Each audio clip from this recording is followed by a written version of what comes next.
இந்த அழைப்பில், ஆபிரகாமின் அழைப்பில் என்னை கவர்கிற மிக முக்கியமான பகுதி இதுதான்.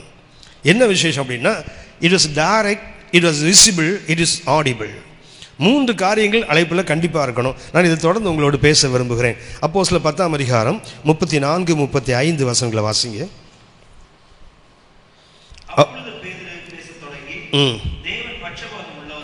தேவன் பட்சபாதம் உள்ளவர் அல்ல என்றும் எந்த ஜனத்தினாகிலும் அவருக்கு பயந்திருந்து நீதியை செய்கிறவன் எவனோ கர்த்தர் யாரை அவருக்கு ரொம்ப பிடிக்கும்னா, எந்த ஜனத்தில் இருந்தாலும் சரிதான், கிறிஸ்தவ கூட்டம் அல்ல, அவன் எந்த கூட்டத்தில் இருந்தாலும் சரிதான், அவன் எந்த தெய்வத்தை வணங்கி கொண்டிருந்தாலும் சரிதான், எப்படிப்பட்டவனாக இருக்கிறான், அவன் கர்த்தருக்கு பயந்து நீதியை செய்து கொண்டிருந்தால் அவன் எந்த கூட்டத்தில் இருந்தாலும் சரி, அவர் தான் அவனுக்கு உகந்தவன். வேறு நிறைய உதாரணங்கள், ஒரு உதாரணம் சுட்டி காட்டுகிறேன். மோசே, அப்போஸ்தலர் 7ஆம் அதிகாரம், அப்போஸ்தலர் 7ஆம் அதிகாரம் 30 முதல் 36 வரை உள்ள வசனங்களை வாசிங்க. 40 வருஷம் சென்ற பின்பு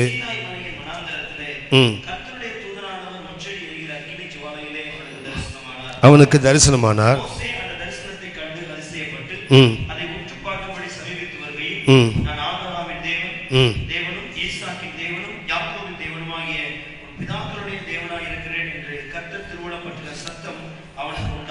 கவனிச்சிங்களா? கர்த்தர் அவனுக்கு தரிசனமாகிறார், கர்த்தர் அவனோடு பேசுகிறார், அவன் காது கேட்குது. 36ஆம் வசனம் வாசிங்க. 35ஆம் வசனம்.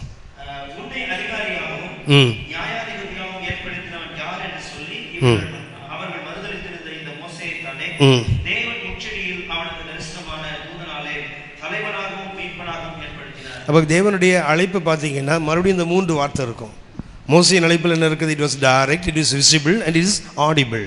அவர் பார்த்தார், கர்த்தர் தரிசனமானார், அவன் காதுகள் கேட்க சொன்னார், வா உன்னை என்ன செய்ய போகிறேன், என் ஜனங்களை மீட்பதற்காக நான் அனுப்ப போகிறேன் வா என்று அழைத்தாரே.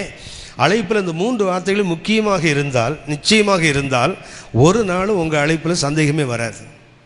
என்னுடைய அழைப்பில் ஒருபோதும் எனக்கு சந்தேகமே வர. ஏன்னா இந்த 3ம் கண்டிப்பாக இருக்கணும். இது இல்லாவிட்டால் என்னாகும்? யாரோ ஒரு தேவ மனிதனை கொண்டு அழைக்கலாம். நீ நிறைய பேர் பார்த்தீங்கன்னா, அப்பா பாஸ்டராக இருக்கிறதுனால பிள்ளைகள் என்ன செய்கிறாங்க, ஊழியத்துக்கு வருகிறார்கள். காரணம் என்ன? அழைப்பு இல்லை என்று நான் சொல்ல மாட்டேன். நிறைய பாஸ்டர்ஸுடைய பிள்ளைங்க அவங்களை காட்டிலும் உயர்ந்த இடத்துல ஊழியத்தை செய்கிறவங்க இருக்கிறாங்க, அவர்களை காட்டிலும் இன்னும் மகிமையாக செய்யக்கூடியவங்க இருக்காங்க. அதனால் நாம் அதை குறை சொல்வதற்கு இல்லை. ஆனால் அவங்களுக்கும் என்ன இருக்கணும்? அழைப்பு இருக்க வேண்டும். நான் எப்போதுமே நினைப்பேன், ஆபிரகாமுக்கு தேவன் என்றால் ஈசாக்குக்கு அப்பா கடவுள் தானே, யாக்கோபுக்கு தாத்தா கடவுள் தானே? அப்படி இல்லையே.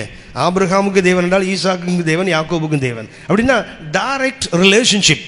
தேவனுக்கும் அப்பா ஊழியத்துக்கு வரலாம், ஆனால் யார் அழைக்கணும்? அப்பா அழைக்கக்கூடாது, அப்பா அவனை உருவாக்கக்கூடாது. கர்த்தர், லார்ட் மஸ்ட் கால் ஹிம். கர்த்தருடைய அழைப்பு நேரடியாக இருந்தால்தான் அடுத்த லெவலுக்கு அந்த ஊழியத்தை கொண்டு போவதற்கு அவங்களால முடியும். இல்லை என்றால் அது முடியாது. என்னாகும்? ஒரு தொழில் மாதிரி செய்து உட்காந்துருப்பாங்க. அப்பா சம்பாதிச்சாரு, அப்பா அவர் சபையை கட்டினாரு, அப்பா கொஞ்சம் ஊழியத்தை வச்சு போயிருக்காங்க. நம்ம என்ன செய்யணும்? அதை அப்படியே ரொம்ப கீழே வராமல் அப்படி மெயின்டைன் பண்ணிட்டு இருப்பாங்களே தவிர அடுத்த லெவலுக்கு அவங்களால போக முடியாது. காரணம் என்னவென்றால், இந்த அழைப்பினுடைய பரிபூர்ணமான நிச்சயம் அவங்களுக்கு கிடையாது. நான் உங்களுக்கு சொன்னேனே, அழைப்பும் இருக்குது, நுழைப்பும் இருக்குது, பிழைப்பும் இருக்குது. சரியா? அழைப்பு தான் வேதம் சொல்லுவது வரை, பிழைப்பும் நுழைப்பும் அது நான் ஊழியத்தில் கிடையாது. அழைப்பு ஒன்று தான். அழைப்பு இந்த 3 மிக முக்கியம். மோசேக்கு என்ன பண்ணார்? கர்த்தர் அவனுக்கு தரிசனமானார், அவனோடு பேசினார், அவனை நேரடியாக ஊழியத்துக்கு அழைச்சார் இல்லையா? காரணம் என்பதுக்கு நான் உங்களுக்கு சுட்டி காட்டுகிறேன். அப்போஸ்தலர் 7ஆம் அதிகாரம் 23ஆம் வசனம் வாசிங்க. அப்போஸ்தலர், மோசேக்கு 40 வயதான போது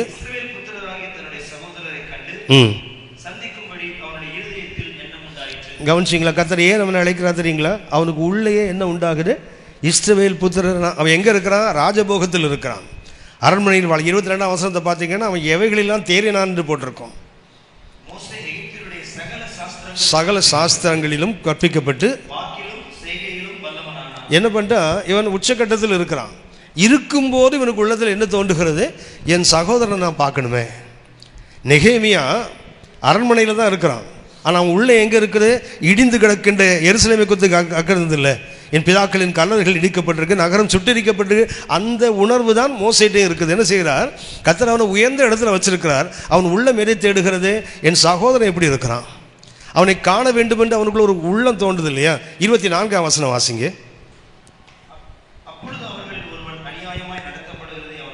கண்டு கொஞ்சம் கவனிக்க. மோசே சாந்த குணம் உள்ளவரா இல்லாதவரா? மோசைக்கு சாந்த குணம் இருக்குதா இல்லையா? என்னம்மா? முதல்ல இல்லை, அப்புறம் இருந்ததா? Very good, very good. நான் சொல்கிறேன், கடைசி வரைக்கும் அவருக்கு இல்லை. பேசுனதுக்கு அடித்தார்ல. ஹலோ, முதல்ல இல்லை, அப்புறம் நடுவில் வந்துச்சு, கடைசியில் போயிடுச்சா? பேசுனதை பாறை அடிச்சதுனால தானே தலைவர் கதை முடிஞ்சு போச்சு. அப்போ அவர் ஒன்றும் சரியாகலை, சும்மா மேல் பூச்சா. இப்போ நம்ம ரட்சிக்கப்பட்டோன்னு சொல்லிட்டு இருக்கோம் இல்லை, ஜென்ம சோகம் எங்கே போச்சு? உள்ளே தானே இருக்குது. ஒருவன் கிறிஸ்துவுக்குள் இருந்தால் பழையவைகள் எல்லாம் ஒளிந்து கொண்டன. ஒன்றும் ஒளிஞ்சு போகலை, ஒளிஞ்சு உட்கார்ந்துருக்குது, அவ்வளவுதான். நம்ம காலை மிதிச்சாதானே நம்ம கதை வெளியே வரும். அது வரைக்கும் எல்லாம் பரிசுத்தவான் தான், அக்மார்க் பரிசுத்தவான், சோ கால்டு தானே தவிர நமக்கு பாதிப்பு வராத வரைக்கும் பிரச்சனை இல்லை. ஆனால் கர்த்தர் இந்த மோசைக்கு என்ன பட்டம் கொடுக்குறாரு?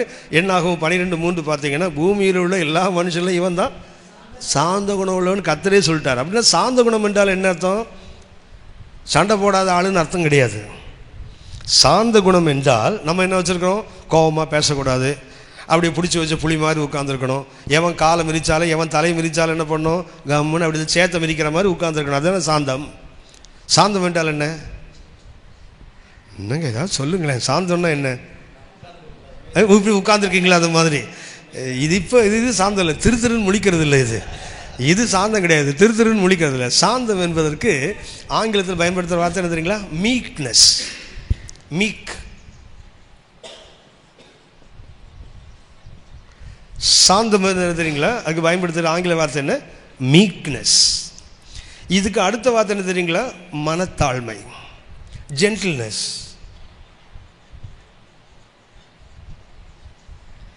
இது சாந்தம், இது மனத்தாழ்மை. மத்தேயு 11:29 வாசித்து பாருங்க. இயேசு சொல்றார், நான் சாந்தமும் மனத்தாழ்மை உள்ளவனாக இருக்கிறேன். 2 கொரிந்தியர் 10ஆம் அதிகாரம் 1ஆம் வசனத்தை பார்த்தீங்கன்னா, கிறிஸ்துவில் இருந்த சாந்தமும் தயவும் உங்களில் இருக்கட்டும் எழுதுவார். அப்படின்னா இயேசுவில் இருந்தது என்ன? ஒன்று இல்லை, ரெண்டும் சேர்ந்து இருக்கும். ஏன்னா இது ஆட்டிடியூட். சாந்தம் என்பது என்ன? மனசுக்குள்ள மறைஞ்சிருக்கு தெரியுங்களா? அதுக்கு பேர் சாந்தம். மனத்தாழ்மை என்பது ஆக்ஷன், வெளியே வர்றது. புரியுதா? திரும்பி சொல்றேன். இது ஒரு மரம், இது கீழே வேர் இருக்குல்ல, நிறைய இருக்குதா? இது மனத்தாழ்மை, இது சாந்தம். மனத்தாழ்மை இருந்தாதான் சாந்தம் வெளியே வரும். ஹலோ, இது என்ன? Sorry sorry sorry sorry sorry திருப்பி எடுத்துங்க. இது ஆக்சுவலாக மனத்தாழ்மை, வெளியே தெரியுது ஆட்டிடியூட். இது என்ன? சாந்தம். இது மனசில் மறைந்திருப்பது, இது வெளியே தெரிவது. சொல்ல போனால் இந்த சாந்தம் என்பது ரூட், மனத்தாழ்மை என்பது ஃப்ரூட். சரியா? இது மறைந்திருப்பது, மனசுக்குள்ளே இருப்பது. ஒரு வசனத்தை வாசிங்களா? 1 பேதுரு 3ஆம் அதிகாரம் 4ஆம் வசனம் வாசிங்க. 1 பேதுரு 3ஆம் அதிகாரம் 4ஆம் வசனம். 1 Peter chapter 3 and verse 4.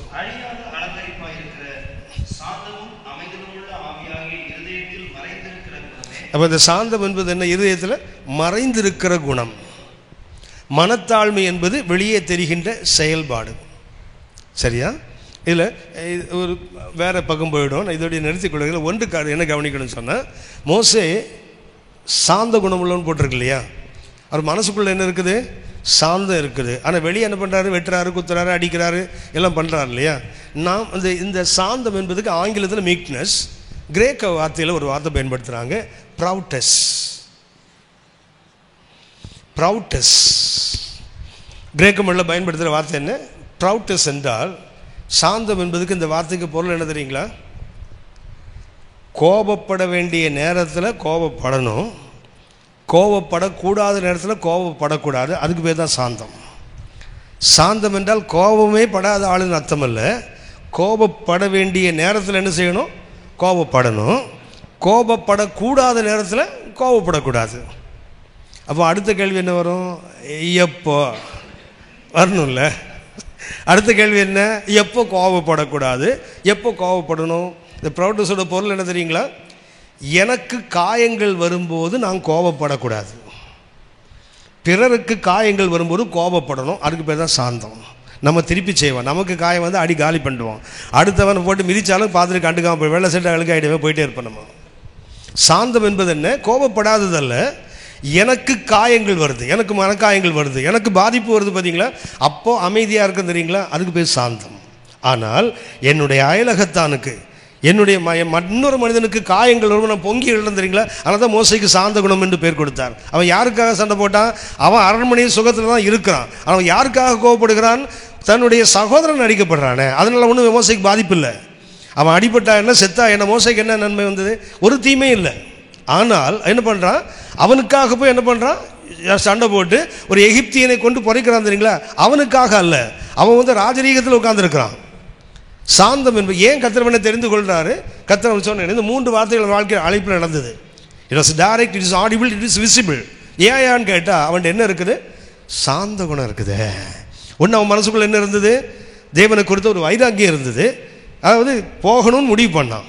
ரெண்டாவது என்ன பண்ணுறான் தெரியுங்களா, அங்கே போன போது அவனுக்கு பாதிப்பு இல்லை, ஆனால் இன்னொரு யூதனுக்கு பாதிப்பு வருவோம். ஆனால் என்ன செய்ய முடியல, பார்த்து கொண்டு இருக்க முடியல, அவன் செயல்படுகிறான். ஆனால் தான் கர்த்தர் சொன்னார், நம்ம என்ன சொல்லுவோம்? அடுத்தவனை கொண்டு மணலில் புதைச்சி வைக்கிறவனை எப்படிங்க சாந்தம்னு சொல்லலாம்? அப்படி தானே சொல்லணும். ஆனால் என்ன விசேஷம் தெரியுங்களா, சாந்த குணம் உள்ளவன் சொன்னவரே என்ன பண்ணுறாரு? ஒருத்தனை கொண்டு மணலில் புதைக்கிறான் இல்லையா. பைபிளில் சாந்த குணம் யாருக்கு சொல்லப்பட்டிருக்கு தெரியுங்களா? பெண்களுக்கு. வாசிங்களா 1 பேதுரு 3 யாருக்கு? ஒரு பெண்ணுடைய அலங்காரத்தில் சொல்லப்பட்டது என்ன? ஆனால் பைபிளில் ஒரு பெண் கூட சாந்த குணம் உள்ளவன்னு எழுதப்படல. Price the Lord.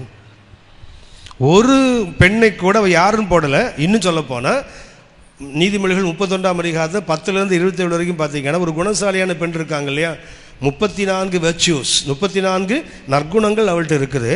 ஒன்று கூட அவள் சாந்த குணம் உள்ளவன்னு எழுதலை. முத்துக்களை பார்க்கலும் வேறப்பட்டவர் தான். அவள்கிட்ட என்ன இல்லை? உங்களுக்கு தான் தெரியுமே, கொடும் இல்லையல் விடும். யார் அது? யார் அது? ராகேல். யாக்கோபு ஜிப்பா பிடிச்சி உழுக்கிறா, பிள்ளையை கொடும், இல்லை என்றால் செத்து தொலையும், அவ்வளவுதானே. யோபுவோட மனைவி பாருங்க, தேவனை தூஷித்து ஜீவனை எல்லாம் டும் தான். அதுவும் ஒரு டும், இது ஒரு டும். சாந்த மாத்திரம் என்ன இல்லை, கர்த்தர் எதிர்பார்ப்பது அது. அப்படின்னா மோசே ஏன் இந்த 3ஐயும் கொடுத்தாருன்னு சொன்னால், அவன் உள்ளத்துக்குள்ளே என்ன இருக்குது? ஒரு வைராக்கியம் இருக்குது. மாத்திரமல்ல, அவனுக்குள்ள என்ன இருக்குது? அந்த சாந்தம் அவனுக்குள்ளே மறைந்திருக்கிறது. அந்த சாந்தம் உள்ள மறைஞ்சிருக்கிறதுனால தான் அவன் என்ன, கர்த்தர் அவனை தெரிந்து கொள்கிறார். இவன் தான் யார் பூமியில் உள்ள எல்லாவற்றிலும் சாந்த. தேவன் தெரிந்து கொள்வதற்கு மேலடியாக நமக்கு காரணங்கள் என்ன? நம்ம மரத்தை பார்த்துட்டு உட்காந்துருப்போம், ஆனால் காரணம் எங்கே இருக்குது? வேரில் இருக்குது, மண்ணுக்குள் மறைந்திருக்குது. ஆகியவை தான் உங்களுக்கு தெரியும் தானே. கர்த்தர் கோடாலி எங்கே வைப்பார் தெரியுங்களா? கோடாலி எங்கே வைப்பார் கர்த்தர்? மரத்தின் வேறு தான் மண்ணுக்குள்ள இருக்குது. அப்போ எப்படி கோடாலி வைக்க முடியும்? அப்படின்னா வேறு வெளியே தெரியுது. மண்ணுக்குள்ளே இருந்தால் தானங்க மரம் நிற்கும். வேறு வெளியே தெரிஞ்சால் என்ன அர்த்தம்? கர்த்தர் அப்படின்னா என்னை பார், என் சாந்தத்தை பார், என் அமைதியில் ஆவியை பாருன்னு வெளியே வந்தேன்னா கர்த்தர் வெட்டிட்டு வராது. ஆகவே தான் மரத்தை வெட்டணும்னு சொல்லலை. கோடாலி எங்கே வச்சுருக்கேன்? வேறு அருகே. ஏன்னா வேறு அருகே கோடாலி வைக்க முடியாது. தண்டு இங்கே தான் வைக்க முடியுமே தவிர கோடாலி இங்கே வைக்க முடியுமா? அப்படின்னா வேறு என்ன செய்யுது? வெளியே தெரிகிறவைகள் வெட்டப்பட வேண்டியவைகள், மறைந்திருக்கிறவைகள் தான் கர்த்தர் தேடுவது. அப்படின்னா மேலோட்டமாக பார்த்தீங்கன்னா நிறைய பேர் அழைப்புக்கு காரணம் தெரியாது. ஆனால் உள்ளே என்ன இருக்குது? There is reason. நமக்கு காரணம் தெரியாதனால சொல்லிட்டு இருக்கிறோம், கிருபையினால கர்த்தர் அழைக்கிறார். அது ஒன்றும் மாற்று கருத்து இல்லை. அந்த கிருபைக்கும் கர்த்தர் என்ன எதிர்பார்க்கிறார்? நமக்கு தெரிந்த ஒன்று. எத்தனையோ பெண்கள் இருக்கும்போது மரியாதை கர்த்தர் ஏன் தெரிந்து கொள்கிறார்? தனக்கு தாயாக இருக்கும்படி. தூதன் வந்து என்ன சொன்னான்? கிருபை பெற்றவளே வாழ்க. அவளுக்கு ஏன் கிருபை கொடுக்கப்பட்டது? அவள்கிட்ட தாழ்மை இருந்தது. இந்த அடிமையின் தாழ்மையில் அவர் என்னை நோக்கி பார்த்தான். அப்படின்னா அவளுக்கு என்ன இருக்குது? தாழ்மை தான். கர்த்தர் யாருக்கு கிருபை கொடுப்பார்? தாழ்மை உள்ளவனுக்கு கிருபை கொடுக்கிறார். அப்படின்னா கிருபை என்பது தகுதியற்றவனுக்கு என்று நாம் சொல்லிக் கொண்டிருக்கிறோம். அது கொஞ்சம் ரீதிங்க் பண்ணுங்க. உங்களுக்கு உங்கள் சிந்தனைக்காக இந்த கருத்தை நான் திரும்ப தான் வலியுறுத்தி சொல்லிக்கொண்டே இருக்கிறேன். ஏன்டா எல்லாருக்கும் நமக்கு அடிப்படையில் என்ன இருக்குது? நம்ம அழைக்கப்பட்டது கிருபை, நான் நிற்பது கிருபை. அப்படி தானே பாடுறோம், கிருபையால் அப்படி தானே பாடிட்டு இருக்கிறோம் இல்லையா? மோசையின் அழைப்பு என்ன தெரியுங்களா? ஒரு ஏன கர்த்தர் அழைத்தார். எல்லாத்துக்கும் காரணம் இருக்குது. இன்னொன்று நான் உங்களுக்கு சுட்டி காட்டுகிறேன். நியாயாதிபதிகள் 6ஆம் அதிகாரம், நியாயாதிபதிகள் 6ஆம் அதிகாரம் 7 முதல் 10 வரை உள்ள வசனங்களை பார்த்தீங்கன்னா, கிதியோனுக்கு இல்லை என்றால் இஸ்ரவேலுக்கு எச்சரிப்பை கொடுப்பதற்கு கர்த்தர் ஒரு தீர்க்கதரிசியை அனுப்புவார். முறையிட்ட போது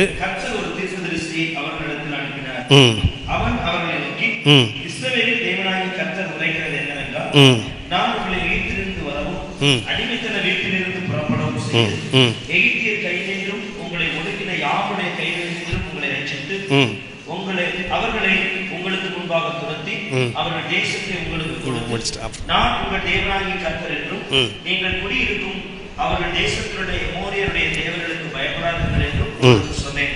நீங்களும் என் சொல்லை கேளாதீர்கள் என்றார். கவனிங்க, டு வார்ன், இஸ்ரவேலை எச்சரிப்பதற்கு God sent a prophet. அவனை எச்சரிப்பதற்கு யாரை அனுப்புகிறார்? கர்த்தர் ஒரு தீர்க்கதரிசியை அனுப்புகிறார். நியாயாதிபதிகள் 6ஆம் அதிகாரம் 7 முதல் 10 வரைக்கும் வாசித்தாங்களே தம்பி, அந்த வசனம் நாம் என்ன வாசிக்கிறோம்? கர்த்தர் இஸ்ரவேலை எச்சரிப்பதற்கு யார் அனுப்புகிறார்? ஒரு தீர்க்கதரிசி. ஆனால் அதே கிதியோனை அழைப்பதற்கு தேவனே வந்தார். அதே 6ஆம் அதிகாரம் 12 முதல் 14 வரைக்கும் வாசிங்க. நமக்கு கர்த்தர் தூதனானவர் என்றால் யாரு? ஆண்டவராகிய இயேசுவை குறிக்கிற வார்த்தை. தூதனானவர், தூதன் என்றால் ஏஞ்சல், தூதன் ஆனவர் என்றால் அது கிறிஸ்டோஃபானி, தியோஃபானி என்று ஒரு வார்த்தை பயன்படுத்துவாங்க. அதாவது இயேசு மாம்சத்தில் பிறப்பதற்கு முன்பாக மாம்சத்தில் வந்து பழைய ஏற்பாட்டு நிகழ்வுகள் இருக்குது தெரியுங்களா, அதில் ஒன்று தான் இது. கர்த்தருடைய தூதன் அல்ல, கர்த்தருடைய தூதன் ஆனவர். அவர் தூதன் அல்ல, தூதனாக ஆகி இருக்கிறார். இப்போ தூதன் ஆனவர். உங்களுக்கு தெரியும், யோசுவாவை சந்திக்க ஜாஷுவா 5ஆம் அதிகாரத்தில் 13 முதல் 15 வசனங்களை பார்த்தீங்கன்னா, எரிகோ சமவெளியில் நின்று யோசுவா கண்களை ஏறெடுத்து பார்க்கும்போது ஒரு புருஷன் பட்டயத்தை ஏந்தினவராக நிற்கிறார் இல்லையா? என்ன சொல்லுவார்? நான் இப்போது என்ன வந்திருக்கேன்? இஸ்ரவேலுடைய சேனைகளின் அதிபதியாக இப்போது வந்திருக்கிறேன். அவர் எப்போது யார் கிடையாது, அதிபதி இல்லை, இப்போ என்னவா வந்திருக்கிறாரு? அதிபதி என்ற அந்த போர்ட்ஃபோலியோ, அந்த பதவியில் அவர் வந்திருக்கிறார். அதே போல் இஸ்ரவேலை எச்சரிப்பதற்கு கர்த்தர் யார் அனுப்புகிறார்? கிதியோன் காலத்தில் ஒரு தீர்க்கதரிசி. ஆனால் கிதியோனை அழைப்பதற்கு யார் தெரியுங்களா? 6ஆம் அதிகாரம் 12 முதல் 14 வரைக்கும் பார்த்தீங்கன்னா, கர்த்தர் யாரை அனுப்புகிறார்? ஒரு தூதனை அல்ல, ஒரு தீர்க்கதரிசி அல்ல, கர்த்தருடைய தூதனானவர் இயேசுவே வந்து என்ன பண்ணுறா தெரியுங்களா? நீ வா, உன்னை நான் அனுப்புகிறேன். அப்போ அழைப்பதற்கு கர்த்தர் யார் வர்றான்னு சொன்னால் God himself. இது மிக முக்கியமானது. எச்சரிக்க தீர்க்கதரிசி அனுப்பினவர் அழைப்பதற்கு தீர்க்கதரிசி அனுப்பியிருக்கலாம். ஆனால் யாரை அனுப்புகிறார்? அவரே வந்து வா, நான் உன்னை அனுப்புவான்னு சொல்கிறான். என்னையா அனுப்புறீங்க? அப்போ கர்த்தர் சொல்வார், உன்னை அனுப்புகிறவர் நான் அல்லவா? அப்படின்னா எச்சரிப்பதற்கு தீர்க்கதரிசி, அழைப்பதற்கு யார் தெரியுங்களா? கர்த்தர். அதனால் கர்த்தர் நேரடியாக அழைத்தால் என்றைக்குமே நல்லது. ஒரு கருத்தை நான் உங்களுக்கு சுட்டி காட்டுகிறேன். மனித அழைப்பை சார்ந்து வாழக்கூடாது. ஊழியத்தில் சரி, முக்கியமானது தெரியுங்களா, மனிதர்களுடைய அழைப்பை நம்பி. நான் ஒரு கூட்டத்துக்கு போனேன், அங்கே எனக்கு தீர்க்க தரிசனமாக வந்தது, இல்லை ஒரு தேவ மனுஷன் பேசும்போது உங்களுக்கு கர்த்தருடைய அழைப்பு இருக்குது அப்படி சொன்னார், இதை நம்பி நீங்கள் நானும் ஊழியங்களுக்கு வரக்கூடாது. வந்தால் பின்னாடி நாம் கஷ்டப்படுறது மாத்திரமல்ல, அநேகரை கஷ்டப்படுத்துகிறவங்கள மாறிடுவோம்.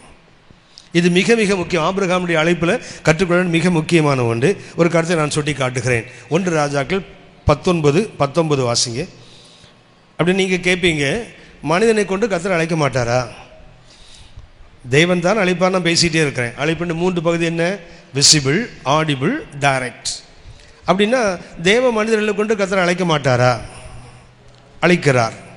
1 ராஜாக்கள் 19:19 வாசிங்க.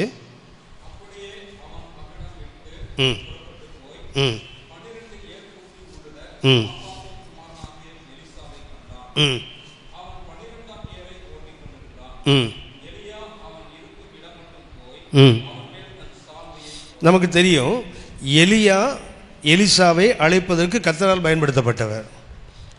நான் உங்களுக்கு என்ன சொல்லிட்டு இருக்கிறேன்? மனித அழைப்பை சார்ந்து நீங்கள் நானும் ஊழியம் செய்யக்கூடாது. ஆனால் இங்கே பார்த்தீங்கன்னா எலிசாவை அழைப்பது யார்? எலியா. கர்த்தர் சொன்னார், இப்படி அழைத்தார். அப்படின்னு நீங்கள் கேட்கலாம், அப்படின்னா மனுஷன் மூலமாக அழைக்கலையா? அழைப்பார், பின்னாடி அவனை படாத பாடுபடுத்துவார்.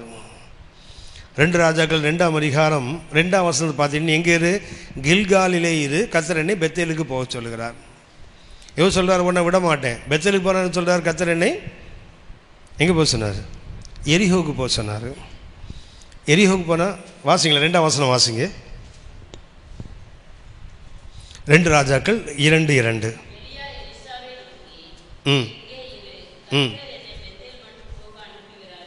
கர்த்தர் எங்கே என்ன அனுப்புகிறார்? பெத்தேல் மட்டும் போக அனுப்ப. கொஞ்சம் கவனிச்சிங்கன்னா தெரியும். அந்த மேப்பை நீங்கள் கம்பேர் பண்ணிங்கன்னா உங்களுக்கு ரொம்ப ஈஸியாக இது புரியும். இது பலஸ்தீனா என்றால் இது கலிலேயா கடல், இது சவக்கடல். இவங்க 2 பேரும் எங்கே இருக்கிறாங்க? கில்கால் இங்கே இருக்குது. யோர்தானுடைய கரையில் தான் கில்கால். இது யோர்தான் நதி. இந்த கில்கால் இருக்கும்போது என்ன சொல்லுறார்? கர்த்தர் எங்கே அனுப்புகிறாருன்னு பெத்தேலுக்கு அனுப்புகிறார். 20 மைல் தூரம் அது. கில்கால் இருக்கிறவருக்கு என்ன சொல்கிறாரு? என்ன பெத்தேலுக்கு அனுப்புகிறார். இவன் நானும் வருவேன். இங்கே போயிட்டாங்க. போன உடனே சொல்கிறான், அங்குள்ள தீர்க்கதரிசி புத்திரர் சொல்கிறாங்க, உங்கள் ஆள் இன்றைக்கி மேலே போகிறாரு தெரியுமா? ஒருத்தர் நல்லா தெரியும், போயா. உடனே என்ன பண்ணுறான்? அங்கே எலியா சொல்லுகிறார், கர்த்தர் எங்கே அனுப்புகிறாருன்னு எரிகோவுக்கு அனுப்புகிறார். எரிகோ இங்கே இருக்குது. யோசித்து பாருங்கள், இங்கே இருந்து எங்கே போகிறான்? 20 மைல்னால் ஒரு நாள் பயணம். ஒரு நாளெல்லாம் லொங்கு நடக்கிறான் ஆள். நடந்து அங்கே போகிறோன்னு சொல்கிறான், கர்த்தர் எங்கே அனுப்புகிறார்? என்ன? எரிகோவுக்கு அனுப்புகிறார். எரிகோவுக்கு வந்தால் என்ன சொல்கிறார்? கர்த்தர் என்ன? யோர்தானுக்கு அனுப்புகிறார். யோர்தானுக்கு வந்தால் யோர்தானுக்கு அக்கறையில் வந்துட்டு அந்த பக்கத்தில் வந்துட்டாங்க. இங்கே வரும்போது 2ஆம் வசனம், 4ஆம் வசனம், 6ஆம் வசனம், 9ஆம் வசனம், 2 ராஜாக்கள் 2ஆம் அதிகாரத்தில் 2ஆம் வசனத்தில் கில்காலிலிருந்து புறப்படுகிறார்கள். 4ஆம் வசனம் பெத்தேலுக்கு வருவாங்க. 6ஆம் வசனத்தில் எரிகோவுக்கு வருவாங்க. 7-8 வசனங்கள் பார்த்தீங்கன்னா யோர்தானை தாண்டி வந்த பிறகு 9ஆம் வசனத்தை தான் எலியா கேட்பார், ஆமாம் நான் எடுத்துக்கொள்ளப்படும் போது உனக்கு என்ன வேணும்? உடனே சொல்லுவார், உமது ஆவியின் வரம் எனக்கு ரெடிப்பாக வரணும். அப்போ கூட கொடுக்க மனசில் என்ன சொல்ல தெரியுங்களா? நான் எடுக்கப்படுவது நீ பார்த்தன்னா உனக்கு கிடைக்கும். அது எதை பார்க்கணும்? என்னை மாத்திரம்தான் பார்க்கணும். இது யோசித்து பாருங்களேன். வானத்துலேருந்து ஒரு ரதம் வருதில்ல, ரதம்னா குதிரைகள் இருக்கும்ல. வரும்போது எலியா என்ன பண்ணார்? சுழல் காட்டில் ஏறி போயிட்டார் இல்லையா? போகும்போது எலிசா என்ன சொல்லுவான் தெரியுங்களா? இஸ்ரவேலுக்கு ரதமும் இவன் பார்த்துட்டான், ரதத்தை பார்த்துட்டான். அவன் பார்த்தா என்ன தான் பார்க்கணும், எதை பார்க்கக்கூடாது? ரதத்தை பார்க்கக்கூடாதுன்னா. ஆனால் இவன் என்ன பண்ணிட்டான்? நமக்கு எதை பார்க்கக்கூடாதுன்னு சொல்கிறோம், அதான் முதல்ல பார்ப்போம். இவன் என்ன சொல்லிட்டான்? நீ என்ன பார்த்தன்னா கிடைக்கும். இவன் என்ன பார்த்துட்டான்? குதிரை ரதத்தையும் பார்த்துட்டான், கிடைக்காது இல்லை. என்ன சொல்லிட்டான்? குதிரை ரதம் எலியாவையே மாற்றிட்டான். இஸ்ரவேலுக்கு ரதமும் குதிரையுமானவனே அப்படின்னான் இல்லையா? அப்படின்னா எலியாவால் அழைக்கப்பட்ட எலிசா அந்த ரெட்டிப்பான வல்லமையை பெறதுக்கு எவ்வளோ பாடுபட வேண்டியதாக இருக்கு பாருங்க. He was tossed like anything. அப்படி இந்த பக்கம் அந்த பக்கம் என்ன பண்ணுறான்? அவன் அலசல் அடிப்பட்டு தான் என்ன பண்ணுறான்? அதை விடாப்பிடியாக நின்று தான் அதை பெற்றுக்கொள்கிறானே தவிர அவனால் முடியாது. ஏனென்றால் மனித அழைப்பை சார்ந்து வந்தால் இப்படி தான் இருக்கும். இன்னொரு உதாரணத்தை நான் உங்களுக்கு சுட்டி காட்டுகிறேன். யோவான் 1ஆம் அதிகாரம், யோவான் 1:40 முதல் 42 வரை வாசிங்க. யோவான் 1ஆம் அதிகாரம் 40 முதல் 42 வரை. யோவான் சொன்னதை கேட்டு அவருக்கு பின் சென்ற 2 பேரில் ஒருவன் சீமோன் பேதுருவின் சகோதரனாகிய அந்திரேயா என்பவன். இவங்க 2 பேரும் கூட இயேசு அவங்களா பின்பற்றி போகல. யோவான் சாணம் சொன்னார், உலகத்தின் பாவத்தை சுமந்து தேவ ஆட்டுக்குட்டி, இவனை பின்னாடி போயிட்டாங்க. அதில் ஒருத்தர் அந்திரேயா, பேதுருவோட சகோதரன். அவன் முதலாவது சகோதரனாகிய சீமோனை கண்டு மேசியாவை கண்டோம் என்று சொன்னான். மேசியா என்பதற்கு கிறிஸ்து என்று அர்த்தமாம். பின்பு அவனை இயேசுவினிடத்தில் கூட்டிக் கொண்டு வந்தான். இயேசு அவனை பார்த்து, நீ யோனாவின் மகனாகிய சீமோன், நீ கேபா என்னப்படுவாய் என்றார். கொஞ்சம் கவனிங்க. பேதுருவோட அழைப்பு டைரக்டா இல்லை இன்டைரக்டா? இன்டைரக்ட். நேரடியாக இயேசு அழைக்கல. ஏன்னா அவருடைய பிரதர் அந்திரேயா வந்து பார்த்துட்டு போனார். போத்துட்டு என்ன பண்ண, மறுபடியும் போயிட்டு மேசியாவை கண்டோம். யார்? அவர் தான் நாசரேத்து ஒரு இயேசுவா. பார்த்துட்டு ஒன்று பார்த்தாரு. இயேசு சொன்னார், நீ யார்? 42ஆம் வசனம் வாசிங்க. பின்பு அவனை இயேசுவினிடத்தில் கூட்டிக் கொண்டு வந்தான். இயேசு அவனை பார்த்து, நீ யோனாவின் மகனாகிய சீமோன். சீமோன் அர்த்தம் தெரியும் தானே? சைமன். சைமன் என்ற வார்த்தை சோல்ஸ். சிலர் வந்து நாணல் என்றும் சொல்லுகிறார்கள். ஆனால் சரியான அர்த்தம் என்னென்னா சோல்ஸ். கடற்கரையில் மணல் இருக்கு இல்லையா, அதுதான் சீமோன். இன்னொரு என்ன? கேபா. கேபாஸ் என்றால் ராக். ரெண்டும் அர்த்தம் உள்ளது. இயற்கையில் பாறை தான் மணலாக மாறும் இல்லையா? இயற்கையில் என்ன ஆகும்? பாறைகள் தான் உடைந்து உருக்குலைந்து தண்ணீர் ஓட்டத்தை அடித்து மணலாக மாறும். ஆனால் கர்த்தர் எப்படிப்பட்டவர்னா மணலை பாறையாக மாற்றுறாரு. பாறையை மணலாக மாற்றுவது உலகம். ஆனால் இவர் எப்படிப்பட்டவர்னா இந்த கடற்கரை மணலை கற்பாறையாக மாற்றுகிறார். Souls of sea can hold anything. தண்ணியை ஊற்றினா மணல் கடற்கரை மணல் நிற்குமா? நிற்காது. ஆனால் பாறையில் ஊற்றினா ஒரு சொட்டு கூட நீராவியாகி போகுமே தவிர கீழே வழிஞ்சு விடாது, அப்படி நிற்கும் அப்படியே, இல்லையா? இவனை கடற்கரை மணலாக இருக்கிறார், கர்த்தரவனை கற்பாறையாக மாற்றினார். மாறிட்டாரா? மாறவில்லை. இது ஒரு பெரிய ஸ்டடி. ஆக்சுவலாக உங்களுக்கு நேரம் இருக்குன்னா அந்த ரெண்டையும் கம்பேர் பண்ணி பாருங்கள். பேதுருவோட வாழ்க்கையில் அவர் எப்பெல்லாம் இந்த மாதிரி இந்த சீமோனாக இருந்தார், எப்பெல்லாம் பேதுருவாக இருந்தான்னு பார்த்தீங்கன்னா ஆச்சரியமாக இருக்கும். சரி, ஏன் தெரியுங்களா? அவருடைய அழைப்பு நேரடியான அழைப்பு இல்லை. நேரடியான அழைப்பாக இருந்தால் என்ன ஆகும் தெரியுங்களா? இந்த அழைப்பை அவனை மாற்றியிருக்கும். ஆனால் இவருக்கு என்ன ஆகலை? அழைப்பு அவர் சகோதரன் கூப்பிட்டார், வந்துட்டார். என்ன ஆகும்னா இது பேதுருவோட முதலாம் அழைப்பு. ரெண்டாவது அழைப்பு எங்கே இருக்குது தெரியுங்களா? லூக்கா 5ஆம் அதிகாரம் 10ஆம் வசனம் வாசிங்க. லூக்கா 5:10.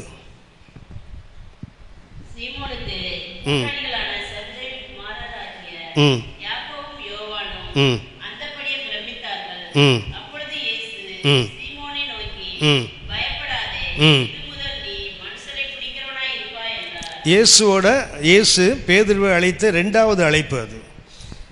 நிறைய பேர் பொதுவாக என்ன நினைப்பாங்கன்னா, இந்த மத்தேயு 4ஆம் அதிகாரம், அதுபோல் மார்க் 1ஆம் அதிகாரம், அதுபோல் இந்த லூக்கா 5ஆம் அதிகாரத்தில் என்ன நினைப்பாங்கன்னா, இதுதான் முதல்ல இயேசு. உதாரணமாக லூக்கா 5ஆம் அதிகாரத்தில் 2ஆம் வசனத்தில் பார்த்தீங்கன்னா, இயேசு கனசரேத்து கடைக்கு வருகிறார்.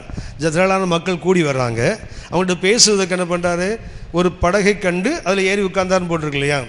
யோசித்து பாருங்கள். உங்களுக்கு தெரியுமானோ தெரியல, இந்த ஃபிஷர்மேன் இருக்காங்களே, மீன் பிடிக்கிறவங்க இருக்காங்களே, அவனுக்கு நிறைய ஐதீகங்கள் உண்டு, நிறைய மூட நம்பிக்கைகள் உண்டு. அதில் ஒன்று என்ன தெரியுங்களா? திடீர்னு யாரையும் படகுக்குள்ளே ஏற்ற மாட்டான். நம்ம ராயபுரம் ஃபிஷிங் யார்டுக்கு போனீங்கன்னா, ஃபிஷிங் ஹார்பர் இருக்கு இல்லையா, நூற்றுக்கணக்கான படகு நிற்கும். ஒரு படகுல நீங்கள் ஏற முடியாது. ஏன்னா அவன் ராசி பார்க்குற ஆள். எவனாவது உருப்படாத எவனாவது வந்து காலை வச்சானா அவனுக்கு கேட்சே வராதான். அந்த என்ஜின் ஒருவேளை அந்த என்னென்னா அசோக் லைன் ஒர்க் பண்ணதுனால எங்களுடைய என்ஜின் நிறைய அங்கே இருக்குது. அந்த ஹார்பரில் நிறைய அசோக் லைன் என்ஜின் தான் மரைன் என்ஜின் யூஸ் பண்ணுறாங்க, அந்த போட்டுக்கு பயன்படுத்துவாங்க. அதில் ஒரு ரிப்பேர் ஆகிட்டு வச்சுங்களேன், சின்ன ரிப்பேராக தான் இருக்கும். ஆனால் என்ன பண்ணுவான்னா, அதை ஆங்கர் பண்ணி கரையில் கட்டிடுவாங்க. 5 நாள் 6 நாள் நிற்கும், சேலிங் போக மாட்டான். என்னடான்னு கேட்டால், அவனுக்கு ராசியான ஒரு மெக்கானிக் இருப்பான், அவன் வர்ற வரைக்கும் விட மாட்டான். ஒரு தடவை கேட்ச் போயிட்டு வந்தால் லட்சங்கள் அவனுக்கு கிடைக்கும். அதை கூட இழப்பானே தவிர படகுல அடுத்தவனை ஏற்ற மாட்டான். இன்னொரு மெக்கானிக் வந்து சின்ன ஜாப் தானே அவரை பண்ண, இல்லை சார் அவர் வந்தால் தான் சார்னுவான். ஏன்னா உங்களுக்கு இது நல்ல தெரியும்னா, முன்னாடி சினிமா பார்த்துருந்தீங்கன்னா, இந்த செம்மீன் ஒரு சினிமா வந்து தெரியுங்களா? அதில் அந்த மீனவர்களுடைய, அதனால் ஒரு நாவலை பேஸ் பண்ணி வந்தது. அது எப்படி இருக்குன்னா, மீனவர்களுடைய மூட நம்பிக்கைகள்லாம் ரொம்ப அழகாக அதில் விவரிப்பார்கள். அது வேணால் ஒரு நாவலாக வந்தது தான் செம்மீன். அதே போல் இயேசுநாதர் பார்த்த உடனே படகுல ஏற்றிடுவான்னு நினைக்கிறீங்களா? வாசிங்களா, லூக்கா 5:1-2 வாசிங்க. ம் ம் ம் ம் உங்களுக்கு தெரியும் தானே, அந்த கனசரத்துக்கு ஆக்சுவலாக தமிழில் தான் கடல்னு போடுறாங்க. கிரேக்க மொழியிலும் ஆங்கிலத்தில் பார்த்தீங்கன்னா ஏரின்னு தான் போடுவாங்க. அதை கனசரத்து ஏரி, கடல் இல்லை. தமிழில் கனசரத்து கடல் இந்த இருக்குது. இதுக்கு பேர் கலிலேயா கடல் நம்ம சொல்கிறோம். இன்னொரு அதுக்கு 3 பேர் இருக்குது, ஞாபகம் இருக்குதா? இந்த ஒரு பேர் என்ன? கலிலேயா கடல். ஏன்? கலிலேயா பகுதியில் இருக்கிறதுனால அதுக்கு பேர் கலிலேயா கடல். ரெண்டாவது அதுக்கு என்ன பேர்? கனசரேத்துன்னு போட்டிருக்குது. லூக்கா 5:1 பார்த்துக்கு என்ன பேர் படுது? Lake of Gennesaret. யோவான் 6ஆம் அதிகாரம் 1ஆம் வசனத்தை வாசிங்க. யோவான் 6:1. யோவான் 6ஆம் அதிகாரம். அந்த கடல் இதுக்கு எத்தனை பேர் இருக்குது? 3 பேர். ஒரு பேர் கலிலேயா கடல். ஏன்? கலிலேயாவில் இருக்கிறதுனால. ரெண்டாவது பேர் திபேரியா என்றால், இந்த கடற்கரை ஓரத்தில் திபேரிய ராயனுக்கு, டைபீரியஸ் சீசர் இருக்கிறானே, அவனுக்கு ஒரு பெரிய நகரத்தை நிர்மாணித்தான் ஏரோது காலத்தில். அதனால இதுக்கு என்ன பேருன்னு சொன்னால் திபேரியா கடல் ஆயிற்று. திபேரிய ராயனுக்காக ஒரு பெரிய அரண்மனையை இந்த பகுதியில் கட்டினாங்க. இது கடற்கடல் என்றால், கடற்கரை என்ன பண்ணால் ஒரு நகரத்தை கட்டினார்கள். யாருக்காகன்னா திபேரிய ராயனுக்கு. ஆனால் அந்த கடலுக்கு என்ன பேர் ஆச்சு? திபேரியா கடல். மூன்றாவதுக்கு பேர் என்ன பேர்? கனசரேத்து கடல். கனசரேத்து என்றால் உங்களுக்கு தெரியும்னு நினைக்கிறேன். அந்த கனசரேத்து என்பதுக்கு 3 அர்த்தங்கள் உண்டு. ஒன்று, இதுக்கு என்ன பேர்? கின்னரத். தமிழில் கனசரித்து கடல் போட்டிருக்கு இல்லையா, அதுக்கு ஆங்கிலத்தில் கின்னரத் தான் எழுதுவாங்க. கின்னரத் என்பதற்கு 3 அர்த்தங்கள். ஒன்று கின்னார், இரண்டாவது கன் ஜார், மூன்றாவது கன் ஆசேர். இந்த 3 வார்த்தைகளும் இந்த கின்னரத்திலிருந்து தான் வருது. ஒரு வார்த்தை என்ன? கின்னார். கின்னார் என்றால் கிண்ணறம். இந்த கடலோட ஷேப் இருக்குதுங்களா, எப்படி இருக்குன்னு சொன்னால் அந்த கிண்ணறங்கள் போல். கிண்ணறம் தெரியும் தானே? கிண்ணறம் பார்த்துருக்கீங்களா? படங்கள்லாம் பார்த்துருப்பீங்களா? நம்ம ஆளுக்கு இந்த அதெல்லாம் இங்கிலீஷ்காரன் தான் சொன்ன, நம்ம ஆள் சொன்னால் புரியும். 1000 ஒருவன் பார்த்துருக்கீங்களா? 1000 ஒருவன் பார்த்துருக்கீங்களான்னு கேட்டேன். ஆமாம் சொல்லுங்கள், இல்லைன்னா சொல்லுங்கள். அதில் இந்த எம்ஜிஆர் ஒன்று கையில் வச்சுருப்பா தெரியுங்களா? சரி, 1000 ஒருவன் யார்? யார்? நீங்கள் தானா? 1000 ஒருவன் யார்? கர்த்தர் தான். யோபு சொல்லுவார், 1000 ஒருவனாகிய சாமாசி பண்ணுகிற தூதன் எனக்கு அனுசாரியாக இருந்தால் என் மேலும் தேவன் மேலும் கைகளை வைத்து எங்களை கூடி வர பண்ணி எனக்கு மீட்கும் பொருளை கொடுப்பாரே. 1000 ஒருவன் யாருன்னா நம்ம இயேசுநாதர் தான். பிரைத்தலான். எவனோ பேர் வைக்கிறான் அந்த பேர். 1000 ஒருவன் யார் தான் சொல்ல போனால் 1014 சிறந்தவர் நம்ம ஆண்டவர். ஏன் இதற்கு கிண்ணறத்தில் பேர் கொடுத்தாங்கன்னா, ஒன்று கிண்ணறம். கிண்ணறத்தில் அந்த கம்பிகள் இருக்குல்ல, ஸ்ட்ரிங்ஸ் இருக்கு இல்லையா, அதை இசைக்கும் போது ஒரு இனிமையான சத்தம் வருது தெரியுங்களா? அதே போல் இந்த கடலோட அலைகள் இருக்குமா. ஏன்னா இது கடலில் ஏரி கடலில் தான் அலைகள் ரோல் பண்ணி அடிக்கும். ஏரியில் பார்த்தீங்கன்னா அப்படி சும்மா அப்படி வருது, கரையில் இப்படி மோதுது இல்லையா, அது என்ன ஆகும்னு சொன்னால் ஒரு இனிமையான சத்தம் வருமா. அதனால் இதுக்கு என்ன பேர்? கிண்ணறம். ரெண்டாவது கன் என்றால் கார்டன், தோட்டம். ஜார் என்றால் இளவரசன் என்ற அர்த்தம். தோட்டங்களின் இளவரசன். ஏன்னா இதை சுற்றி என்ன இருக்குதுன்னு சொன்னால் ஒரு பெரிய பள்ளத்தாக்கு இருக்குது. கின்னரத் வேலி ஒன்று இருக்குது. கின்னரத் சி பக்கத்தில் என்ன இருக்குது? கின்னரத் வேலி ஒன்று இருக்குது. இந்த பள்ளத்தாக்கு இங்கே இருக்கிறதுனால என்ன ஒரு விசேஷம்னா, இது தோட்டங்கள். கென் என்றால் தோட்டம், கார்டன். ஜார் என்றால் என்ன? மன்னன். ஜார் மன்னன் சொல்கிறாங்களே, ஜார் என்றால் என்ன? இளவரசன், தோட்டங்களின் இளவரசன். அது செழுப்பை குறிக்கும். மூன்றாவது இந்த கென் ஆசேர் என்றால், ஆசேர் என்ற வார்த்தை ஞாபகம் இருக்குதா? ஆசேர் 12 கோத்திரங்களில் ஒருவன். ஆசேர் என்பதற்கு சந்தோஷம் என்ற அர்த்தம், செல்வம் என்ற அர்த்தம். ஒன்று கிண்ணறம் தமிழில் சொன்னால், ஒன்று இனிமை. இந்த கிண்ணறம் தெரியுங்களா? இதுக்கு என்ன பேர்? இனிமை. அடுத்தது என்ன? கென்சார். இது என்ன? தோட்டங்களின் இளவரசன், செழுமை. மூன்றாவது என்ன இருக்குது? கென் ஆசேர் என்றால் கொழுமை. இதில் 3 மை இருக்குது. ஒன்று என்ன? கின்னார் என்றால் கிண்ணறம் போல இனிமையான சத்தத்தை உண்டாக்குவது. ரெண்டாவது என்ன? கென்சார் என்றால் செழிப்புன்னு அர்த்தம். கென் ஆசேர் என்றால் அது செல்வம் கொளித்திருக்குதுன்னு அர்த்தம். ஆங்கிலத்தில் நல்லா தான் இருக்கும். இதுக்கு என்ன சொல்லலாம் தெரியுங்களா? இதுக்கு சொல்கிறேன். இதுக்கு என்ன? ஒன்று இனிமை, ரெண்டாவது செழுமை, மூணாவது கொழுமை. அந்த 3 பேர் இருக்குல்ல இதுக்கு. கலிலியா கடல் இருக்குது, திபேரியா கடல் இருக்குது, கனசரேத் கடல் இருக்கு இல்லையா. இந்த 3ஐயும் லூக்கா ஏதோ ஒரு பேர் எழுதலாம்ல. என்ன பண்ண இல்லைன்னா இப்போ யோவான் 6:1 வாசித்தது போல் திபேரியா கடல் எனப்பட்ட கலிலியா கடல் எழுதியிருக்குல்ல, அது போல் இவர் எழுதலாம் இல்லையா. திபேரியா எனப்பட்ட, கலிலியா எனப்பட்ட, கனசரேத் எழுதலாம் இல்லையா. ஆனால் அதெல்லாம் எழுதாமல் எதை மாத்திரம் எழுதுகிறார்? இந்த கனசரேத் மாத்திரம் எழுத காரணம் என்னன்னு சொன்னால், இது என்ன பேருக்கு அர்த்தம் என்ன? செழுமை, செழுமை, இனிமை, செழுமை, கொழுமை. ஆனால் அங்கே இருந்தது என்ன தெரியுங்களா? வெறுமை. ராத்திரெல்லாம் வலையை போட்டு இழுக்கிறாங்க, என்ன வரல. ஸோ அந்த கான்ட்ராஸ்டுக்காக தான் அந்த பேரை அவர் பயன்படுத்துகிறார். இந்த இடத்துல பேதுரு உட்கார்ந்துருக்கிறாரு. இயேசு என்ன பண்ணுறாரு? அவன் அவனே கடுப்பில் இருக்கிறான். ராத்திரிலாம் வலையை போட்டு இழுத்துட்டு கரையில் உட்கார்ந்துருக்கிறான். பைபிளில் போட்டிருக்குது. அந்த படகை கண்டு ஒரு படகு வாசிங்க, 1ஆம் வசனம் வாசிங்க. லூக்கா 5:1.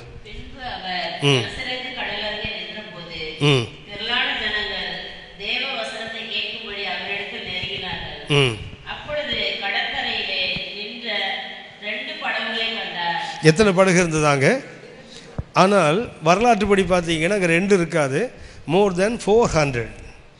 எப்போவுமே அந்த திபேரியா கடற்கரையில் என்ன சொன்னால், ஏன்னா அது ஒரு ஃபிஷிங் ஏரியா, அதனால் எப்போவுமே மீன் படகு குறைந்தது 400ஆவது நிற்குமா. ஆனால் இயேசு எதை பார்க்குறாரு? 2 தான் பார்க்குறாரு தவிர மீதெல்லாம் இருந்தது 2ஐ பார்த்தார். பார்த்துட்டு என்ன பண்ணுறாரு? அசிமா என்ன பண்ணிட்டு இருக்கானுங்க? வெறுமையாக உட்காந்து அலசிட்டு உட்காந்துருக்குறாங்க.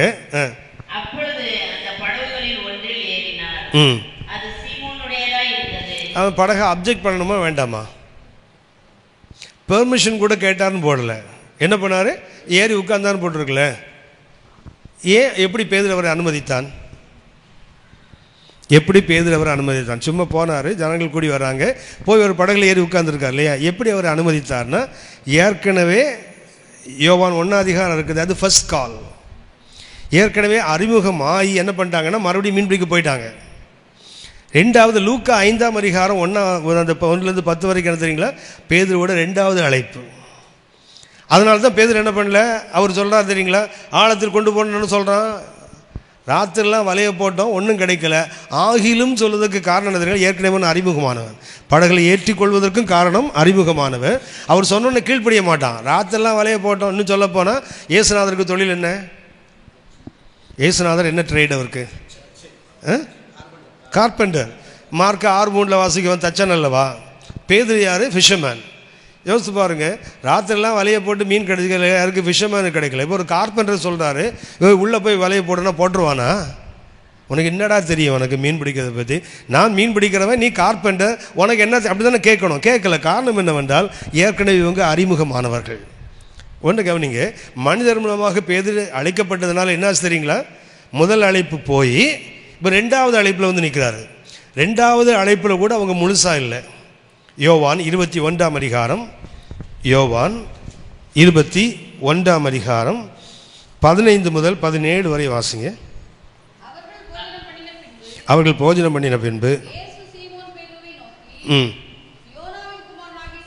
யோனாவின் குமாரனாகிய சீமோனே என்றார்.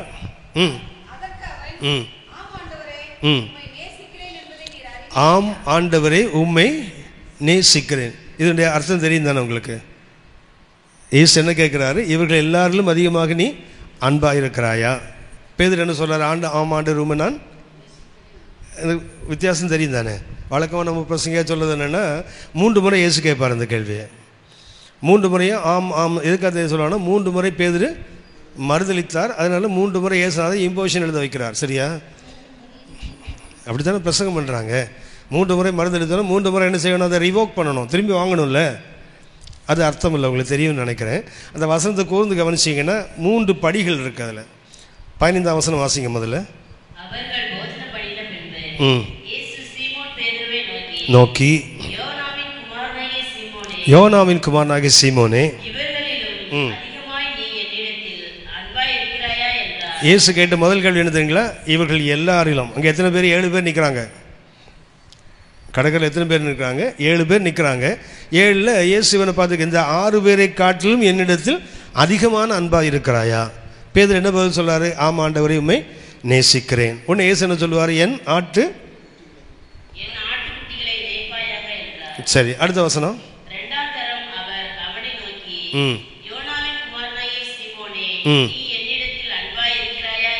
கேள்வி வித்தியாசம் புரியுதா உங்களுக்கு? முதல்ல இவர்கள் எல்லாரிலும், இப்போ எது போயிடுச்சு? எல்லாரிலும் போயிட்டு நீ அன்பா இருக்கிறாயா? அதுக்கு பேதுரு பதில் என்ன?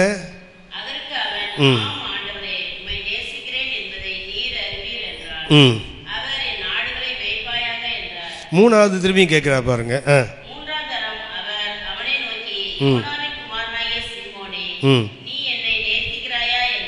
வித்தியாசம் தெரியுதா உங்களுக்கு? முதல்ல என்ன? இவர்கள் எல்லாரிலும் அன்பு, அடுத்தது அன்பு, அடுத்தது நேசம். உங்களுக்கு தெரியும் நினைக்கிறேன். அன்பு என்பதற்கு பயன்படுத்தின கிரேக்க வார்த்தை அகாப்பே, அன்பு. இந்த நேசம் என்பதற்கு பயன்படுத்த வார்த்தை ஃபீலியோஸ். இயேசு கேட்டது என்ன? இந்த 7 பேரிலும் நீ என்னிடத்தில் அதிகமாக அன்பாக இருக்கிறாயா? பேதுரு என்ன சொன்ன பதில்? நானுமே நேசிக்கிறேன். உடனே இயேசு கேட்டார், சரி அதிக அன்பை எடுத்துருவோம், அட்லீஸ்ட் அன்பாவது இருக்கிறாயா? மறுபடியும் என்ன சொன்னார்? நான் உண்மை நேசிக்கிறேன். மூணாவது இயேசு கேள்வி என்ன தெரியுங்களா? நீ என்னை நேசிக்கிறாயா? முதல்ல எல்லாரிலும் அதிக அன்பு, அடுத்தது என்ன? அன்பு, அதுக்கு அடுத்தது நேசம். நேசம் என்பது என்ன தெரியுங்களா? ஒரு கணவனுக்கும் மனைவிக்கும் உள்ள உறவுன்னு அர்த்தம். ஒரு கணவன் ஒரு மனைவி மேல் அன்பு வைக்கிறான் தெரியுங்களா, அதுக்கு பேர் தான் ஃபீலியோஸ்.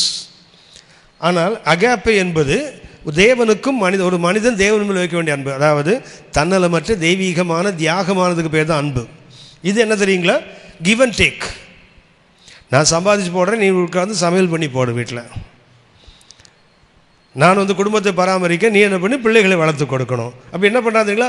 ஒரு மேல் ஒரு சொல்கிறேன் காணல் லவ், மாம்சத்து மேலே வைக்கணும் தெரியுங்களா? அந்த அன்பு தான் அவன் சொன்ன நேசம். ஆனால் கர்த்தர் எதிர்பார்த்தது என்ன? ஒரு உயர்ந்த அன்பு, உன்னதமான அன்பு, எல்லாரையும் காட்டிலும் அதிக அன்பு. பேதுரு சொன்னார், அதெல்லாம் சாத்தியம் இல்லைப்பா. ஒன்று என்ன சொல்லிட்டாரு? சரிப்பா அட்லீஸ்ட் அன்பாவது இருக்குதா? இயேசு என்ன பண்ணிட்டாரு? சரி நீ சொன்னல நேசம், அதுவாவது உன்ட முழுசாக இருக்குதா? உன்னை தான் அவர் அழ ஆரம்பிப்பார். இல்லை என்ன கவனிக்கணும்னு சொன்னால், இயேசு இவனை எதுக்காக அழைத்தார்? முதல்ல போது அவனுக்கு அழைப்பு இல்லை. அந்திரையா கூட்டிகிட்டு வந்தார். யோவான் 1ஆம் அதிகாரம் 40-42 பார்த்தீங்கன்னா அவர் அழைத்து கொண்டு வந்தார். இவர் என்ன பண்ணார்? பேரை மாற்றினார், திரும்பி போயிட்டாங்கலாம், மீன் பிடிக்க போயிட்டாங்க. 2வது முறை லூக்கா 5ஆம் அதிகாரத்தில் பார்த்தபோது இயேசு என்ன பண்ணார்? என்னை பின்பற்றி வா, உன்னை நான் என்ன செய்ய போகிறேன்? மனிதர்களை அது ஆங்கிலத்தை பார்த்தீங்கன்னா I will make you fishers of men. ஆனால் இந்த 21ஆம் அதிகாரத்தில் என்ன அவன் என்ன மாத்திர ஷெப்பர்டாக மாத்திரார் பாருங்க. அவனை 5ஆம் அதிகாரத்தில் அவன் யாராக இருந்தான்? மீன் பிடிக்கிறவன் என்பதற்கு அர்த்தம் என்னவென்றால் இன்டர்நேஷனல் மினிஸ்ட்ரிஸ், உலகளாவிய ஊழியம். ஆனால் இந்த அழைப்பு திரும்ப திரும்ப வரதுனால என்ன ஆகுது தெரியுங்களா? முதல் அழைப்பு தோல்வி, அடுத்த அழைப்பு தோல்வி, 3வது அழைப்பில் கர்த்தர் God is limiting the ministry. இப்போ என்ன போகுது?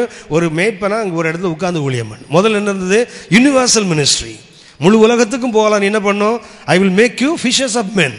அதாவது திரளான எண்ணிக்கைக்கு அவனை ஊழியத்துக்கு அழைத்தால் அந்த அழைப்பு டைரக்டாக இல்லாததுனால தேவனது பெறாதனால ஒரு முறை விழுகிறார், அடுத்த முறை விழுகிறார். இப்போ என்ன ஆகுதுங்களா? The ministry is limited. கர்த்தர் அழைத்தது மீன் பிடிக்கிறவனாக, ஆனால் இப்போ என்ன ஆகுதுங்களா? ஆடு மேய்க்கிறவனாக. அதாவது லிமிட் ஆகுது அந்த ஊழியம். காரணம் என்னவென்றால் அழைப்பு சரியா இல்லை. அடுத்த பக்கத்தில் பார்த்தீங்கன்னா பவுல் பாருங்க, அப்போஸ்தலர் 26ஆம் அதிகாரம், அப்போஸ்தலர் 26ஆம் அதிகாரம் 13 முதல் 19 வரைக்கும் பார்த்தீங்கன்னா மிக அற்புதமான ஒரு வேத பகுதி. பவுல் சந்திக்கப்பட்ட நிகழ்ச்சி அது, வாசிக்க வேண்டாம். அப்போஸ்தலர் 26 13 முதல் 19 வசனங்களை பார்த்தீங்கன்னா அதுலேயும் இந்த 3 வார்த்தைகள் இருக்கும். It was direct, it was visible, it is audible. Paul அழைக்கப்பட்டது எப்படி? பேதுருவோட அழைப்பு யார்? சகோதரன் அழைத்தார், போனார், விழுந்தார். இயேசுநாதரே வந்து அழைத்தார், மறுபடியும் விழுந்தார். இயேசு மறுபடியும் என்ன செய்ய வேண்டியதாக? அந்த அழைப்பை உறுதிப்படுத்தி கொடுக்க வேண்டியதாக இருக்கிறது. ஆனால் இந்த பவுலை பார்த்தீங்கன்னா இந்த அப்போஸ்தலர் 23 26 13 முதல் 19 வரைக்கும் பார்த்தீங்கன்னா இந்த 3 வார்த்தைகள் இருக்கும்.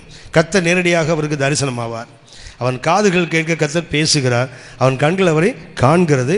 நேரடியான அழைப்பு. அந்த அழைப்பு வந்ததுனால இந்த பவுலுடைய வாழ்க்கையில் இன்னொரு விசேஷம் என்ன தெரியுங்களா? தேவன் அவனை நேரடியாக அழைத்தார். அழைச்சு என்ன பண்ணா? நீ போய் சீமோன் வீட்டில் உட்காந்துரு, நான் உனக்கு ஆட்களை அனுப்புகிறேன். அனனியா போனார், அவருக்காக ஜெபித்தார், கண்கள் திறந்தது. கவனிச்சு பார்த்தீங்கன்னா பவுல் உடனே ஊழியம் செய்ய ஆரம்பிப்பார். உடனே தெருக்கள் என்ன பண்ணுவார்? அவர் புசித்து பலம் கொண்டு அவர் ஞானஸ்தானம் பெற்றோன்னு என்ன பண்ணுறார்? போய் இயேசுவே கிறிஸ்து என்று அறிவிக்க ஆரம்பிப்பார். பிரச்சனை வருதில்லை? பிரச்சனை வந்து என்ன பண்ணுறாங்க? அவரை அந்த தமஸ்குவிலிருந்து கூடைகளை வைத்து அவரை பாதுகாப்பாக இறக்கி விடுறாங்க, தப்பு வைக்கிறார்கள். எருசலேமுக்கு வந்தார் இல்லையா?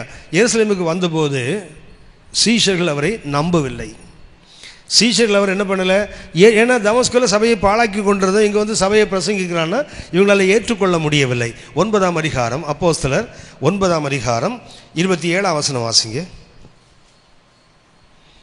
அப்போஸ்தலர் 9:27. அப்போஸ்தலர் 9:27. அப்பொழுது பர்னபா என்பவன் பவுல் கர்த்தர் தான் அழைத்தார். Was direct, audible, visible. ஆனால் அந்த பவுல் ஊழியம் செய்தபோது பிரச்சனை வந்து எங்கே ஓடிட்டார்? எருசலேமுக்கு போகிறார். போன போது சீஷர்களோடு சேர்ந்து கொள்ள ட்ரை பண்ணாராம். சீஷர்கள் அவரை ஏற்றுக்கொள்ளவில்லை. ஏன்னா சபையை பாழாக்கி கொண்டதுன்னு எப்படி ஏற்றுக்கொள்ள முடியும்? அந்த தமிழில் பார்த்தீங்கன்னா 9:27 அப்பொழுது பர்னபான்னு போட்டிருக்கு இல்லையா? ஆனால் ஆங்கிலத்தில் பார்த்தீங்கன்னா பட் பர்னபாஸ். ஆனால் ஏன்னா அந்த 26 சீஷர்கள் அவரை ஏற்றுக்கொள்ள நம்பலன்னு போட்டிருக்குது. ஆனால் பர்னபா என்ன பண்ணுறாரு? இவனை ஏற்றுக்கொண்டு, அப்படின்னா பர்னபாவுக்குள்ள என்ன இருக்குது? உண்மையிலேயே கர்த்தர் வழியில் இவனை சந்தித்தார், இவன் தேவனால் சந்திக்கப்பட்டவன், கர்த்தருடைய அழைப்பு பெற்றவன் என்ற நிச்சயம் இவருக்கு இருக்கிறதுனால இவர் ஆறுதலின் மகன் அல்லவா. என்ன பண்ணார்? அவர் அழைத்து கொண்டு போய் அப்போஸ்தலர் போய் அறிமுகப்படுத்துகிறார். கர்த்தரை சந்திச்சிருக்காரு, இவருக்கு நேரடியான அழைப்பு இருக்குது, ஆகவே நீ சபையில் சேர்த்துக்கொள்ளலாம். உடனே சீஷர்கள் சேர்த்துக்கொண்டாங்க. பவுல் அங்கே ஊழியம் செய்ய ஆரம்பிக்கிறார். பிரச்சனை வருது. பிரச்சனை வந்து என்ன பண்ணாங்க தெரியுங்களா? 9:30 வாசிங்க. அப்போஸ்தலர் 9:30.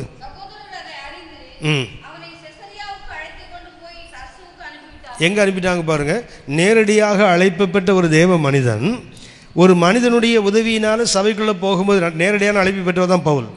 ஆனால் பர்னபாவை ரெக்கமெண்ட் பண்ணதுனால என்ன சரிங்களா, இவனால் ஊழியத்தில் ஒரு பிரச்சனை வந்த உடனே இவன் ஆளை மூட்டை கட்டி எங்கே அனுப்பிட்டாங்க? அவன் ஊருக்கு அனுப்பிட்டான் பாருங்க. ஊருக்கு அனுப்பின போது 11ஆம் அதிகாரம், அப்போஸ்தலர் 11ஆம் அதிகாரம் 25ஆம் வசனம் வாசிங்க. அப்போஸ்தலர் 11:25.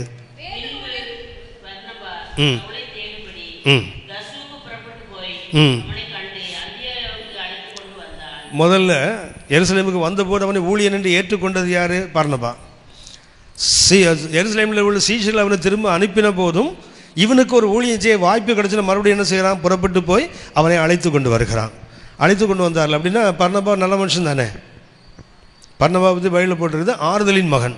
யார் துன்பப்படுத்தாலும் ஆறுதல் படுத்துகிறவர் இவர் தான். இன்னும் சொல்லப்போனால் கிரேக்கர்களுக்கும் எபிரியர்களுக்கும் விரும்பக்கூடிய ஒரே ஒரு ஆசாமி சபையில் இருந்தது பர்னபா என்று தான் வரலாறு சொல்லுகிறது. அப்படிப்பட்ட பர்னபா பவுல் வந்தபோது சீஷர்கள் நம்பலை, இவர் ஏற்றுக்கொண்டார், அறிமுகப்படுத்தினார். அவனை திருப்பி அனுப்பின போது இவருக்கு அந்தியோகியால் ஊழியம் செய்ய வாய்ப்பு கிடைச்சோன்னா யாரை போய் அழைக்கிறார்? அவனை தான் அழைக்கிறார். மாத்திரமல்ல, அப்போஸ்தலர் 13:2 வாசிங்க. அப்போஸ்தலர் 13:2.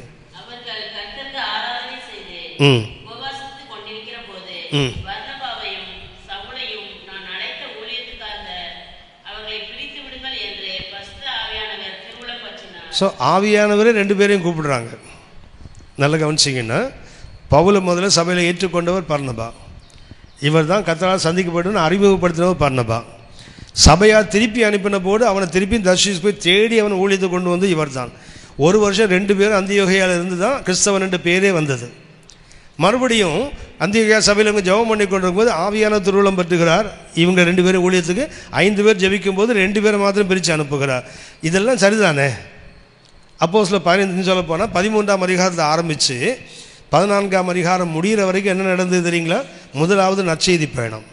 உலகளாவிய சுவிசேஷ ஊழியத்துக்கு பவுலும் பர்னபாவும் தான் அனுப்பப்பட்டார் ஆவியானவரால். 15ஆம் அதிகாரத்தில் 2 பேரும் தீர்மானம் பண்ணுறாங்க, சபைகளை அங்கங்கே எழுப்பிட்டு வந்தோமே அவங்க எப்படி இருக்கிறாங்க பார்த்துட்டு வரலான்னு புறப்பட்டு போகிறாங்க. போகும்போது 2 பேருக்கும் பிரச்சனை வருது பாருங்கள். 15ஆம் அதிகாரம், அப்போஸ்தலர் 15ஆம் அதிகாரம் 35 41 வரைக்கும் வாசிக்கணும். கொஞ்சம் வாசிங்க.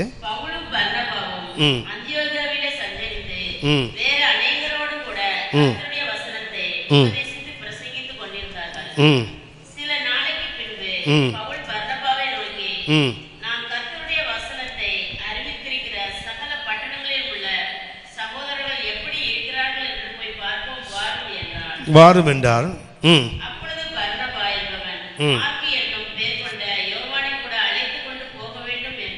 பர்னபா மார்க்கை கூப்பிடு. மார்க்கை யார்? பர்னபாவுக்கு மார்க்குக்கு என்ன உறவு? பர்னபாவுக்கு மார்க்குக்கு என்ன உறவு? சொந்தக்காரங்களா இல்லை சபைக்குள்ள உள்ளவங்களா? உறவினர்கள். ஏன்னா பின்னாடி பவுல் சொல்லுவார், அந்த பர்னபாவுடைய இனத்தானாகிய மார்க்கை கூட்டிட்டு வா, அவன் எனக்கு ஊழியத்தில் பிரயோஜனம் உள்ளவன் அப்படிம்பார். சரியா? அதனால் என்ன தான் இப்போ திடீர்னு கற்றுக்கு விட்டு சிங்கப்பூருக்கு ஊழியத்துக்கு போகணுன்னு சொன்னால் யாராவது ஒருத்தனை கூப்பிட்டு போனான்னா சபையில் உள்ள ஒருத்தனை கூப்பிட்டு போவோம், இல்லை மாமனை மச்சானை கூப்பிட்டு போவோமா? ஐயா சொந்தக்காரன் தான் கூப்பிட்டு போவோம். கர்த்தரில் வாய்ப்பு கொடுத்துருக்குறாரு, நம்ம யாருக்கு தான் கொடுக்க தோணும்? அதனால தான் பர்னபா என்ன பண்ணிட்டாரு? மார்க்கை கூப்பிட்டு போவோம். பவுல் என்ன சொல்கிறாரு? அவனை கூப்பிட்டு போகக்கூடாது. ஸோ 2 பேருக்கும் வாக்குவாதம் வருது பாருங்களேன். எப்படிப்பட்டவர்கள்? பவுலை பார்த்த உடனே பர்னபாவுக்கு என்ன முடிந்தது? இவன் தேவனால் அழைக்கப்பட்டவன் என்று இவரால் தீர்மானிக்க முடிந்தது. சபையார் திருப்பி அனுப்பினது கூட ஊழியம் வந்தபோது தேடி போய் இவனை அழைச்சிட்டு வரக்கூடிய கிருபை இருந்தது. ஆவியானவன் இந்த 2 பேரும் தாண்டா சேர்ந்து ஊழியம் சொன்னால் ஆவியானவரையும் பிரித்து அனுப்பினார். அப்படிப்பட்டவனுக்குள்ளே சண்டை வரும்னா நமக்குள்ளே வருமா வராதா? பவுலுக்கும் பர்னபாவுக்கும் என்ன தெரியுங்களா? கடும் கோபம் உண்டாயிட்டு வாக்குவாதம் உண்டாயிட்டான். சட்டையை பிடிச்சிருப்பான்னு நினைக்கிறேன். ஒரு இடத்துல பெந்தகோஸ்து ஊழியர்களுடைய ஒரு எழுப்புதல் கூட்டம் நடந்தது. இந்த எழுப்புதல் கூட்டத்தில் உங்களுக்கு தெரியும், அதுக்கு முதல்ல ஃபண்ட்ஸ் எல்லாம் ரைஸ் பண்ணிட்டாங்க. கூட்டம் முடிந்த பிறகு ஒரு மீட்டிங் நடந்தது. மீட்டிங் என்னென்னா, ஊழியம் முடிஞ்ச பிறகு கொஞ்சம் மீதியான துணிக்கைகள் வந்து விட்டது. எப்போவுமே ஷார்ட்டேஜாக இருந்தால் பிரச்சனை வராது, மீதியான துணிக்கை வந்தால் தான் வம்பு. என்ன பண்ணிட்டாங்கன்னா, மீதியான துணிக்கை என்ன பண்ணுறது, ஒரு கூட்டம் சொன்னாங்க, அடுத்த வருஷத்துக்கு நம்ம இதை வச்சுப்போம், இந்த ஃபண்ட்ஸ் இருக்கட்டும், நெக்ஸ்ட் இயருக்கு அந்த கிரவுண்ட் ஒர்க் பண்ண வேணும்ல, அதுக்கு இதை யூஸ் பண்ணிக்கலாம். 1 hour சொன்னார். அடுத்த வருஷத்துக்காக அடுத்ததுயா, இப்போ அதை என்ன பண்ணலாம் சொல்லு. 1 hour சொன்னார். அப்படின்னா ஒன்று செய்வோம், எல்லோரும் ஷேர் பண்ணிடுவோம். 1 hour சொன்னார். ஆமாம், அதுதான் நானும் சொல்கிறேன், எனக்கு தான் நிறைய ஷேர் வரணும், ஏன்னா நான் தானே அதை ஆரம்பித்தேன். அந்த தரிசனத்தை கொடுத்ததே கர்த்தர் எனக்கு தான். இதுக்கு அந்த பெரிய போர்ஷன் வர்றதுக்கு தான் கர்த்தருக்கு தரிசனத்தை கொடுத்தாரு. என்ன பண்ணார்னா, வெள்ளை ஜிப்பா தான், சரியா, இந்த மாதிரி கலை சட்டை வெள்ளை ஜிப்பா தான். ஒருத்தர் சட்டையை ஒருத்தர் பிஜிப்பா பிடிச்சி அடிக்காத குறை, ஒருத்தர் செருப்பை தூக்கிட்டார். டேய் பிஞ்சி போயிடுண்டா அப்படி சொல்லலாம். என்னாச்சுன்னா, அந்த வருஷத்தோடு முடிஞ்சு போச்சு அந்த ஊழியம். அதுக்கப்புறம் அந்த ஊழியமே இல்லை. என்னதான் அபிஷேகம் பெற்றிருந்தாலும், என்னதான் ஐக்கியங்கள் இருந்தாலும் என்ன வருது தெரியுங்களா, அப்போ கால் விழுந்து கைக்கு வருது இல்லை. இதுதான் மனுஷ அழைப்பு நம்பி போனான். பவுல் தேவ அழைப்பு பெற்றவர், ஆனால் மனுஷ அழைப்பை என்ன பண்ணார், பர்னபா கூட்டாருன்னு போய் கடைசியில் சண்டை போட்டு தானே பிரிஞ்சு வந்தீங்க. இந்த அழைப்பு, நான் திரும்பவும் சொல்லுகிறேன், அழைப்பு மிக மிக முக்கியமானது. இந்த ஆபிரகாமுடைய அழைப்பில் இந்த 3 வார்த்தைகளையும் எப்போவாவது உங்களுக்கு நேரம் கிடைத்தால் கொஞ்சம் உட்காந்து உங்கள் அழைப்பு இந்த 3க்குள்ளே இருக்குதான்னு பாருங்கள். Is it direct, is it visible, is it audible. கர்த்தர் நேரடியாக என்னை கூப்பிட்டாரு, என் காதுகள் கேட்டது அவர் என்னை கூப்பிட்ட சத்தம், என் கண்கள் அதை கண்டது, நான் அதை நிச்சயத்திருக்கிறேன். அந்த தரிசனம் உங்களுக்கு எனக்கு இருந்தால் இந்த உலகமே எதிர்த்துனாலும் உங்கள் ஊழியத்தை அணைக்க முடியாது, ஊழியத்தை சிதைக்கவே முடியாது. ஏன்னா இதுதான் அழைப்பினுடைய அடிப்படை. சரி, இன்னொரு கருத்தை சொல்லி நான் முடிக்கிறேன். எபிரேயர் 5ஆம் அதிகாரம் 4ஆம் வசனம். எபிரேயர் 5:4.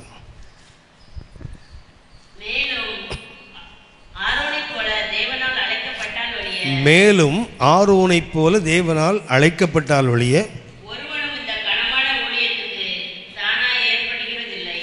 ஆரோனுடைய அழைப்பு என்ன அழைப்பு தெரியுங்களா? அந்த அழைப்பு தேவனே அவனை அழைத்த அழைப்பு. ஆரோனை போல் அழைக்கப்படாவிட்டால் ஒருவனும் இந்த ஊழியத்துக்கு தானாக ஏற்படுவதில்லை. அப்படின்னா இந்த அழைப்பை பற்றி நீங்களானும் சரியாக தெரியணும். யார் பக்கம் போகணும்? ஆரோன் பக்கம். ஆரோனுடைய அழைப்பு என்ன? யாத்திராகமும் 28:1 வாசிக்கிறோம். அவருக்கு ப்ரீஸ்ட்லி காலிங், அதாவது ஆசாரியனாக ஊழியம் செய்கிற அழைப்பு. யாத்திராகமும் 28:1 வாசிங்க. யாத்திராகமும், உன் சகோதரனாகிய ஆரோன்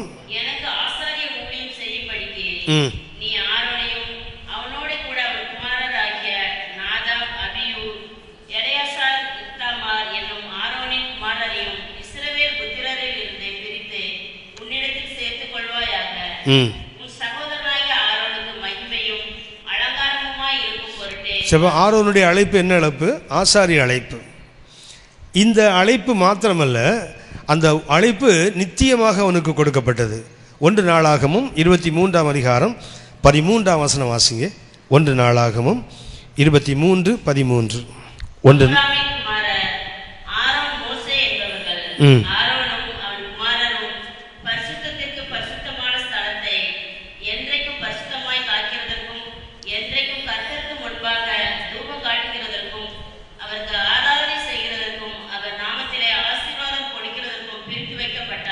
இவர்கள் அழைக்கப்பட்டவர்கள் மாத்திரமல்ல, பிரித்து வைக்கப்பட்டவர்கள்.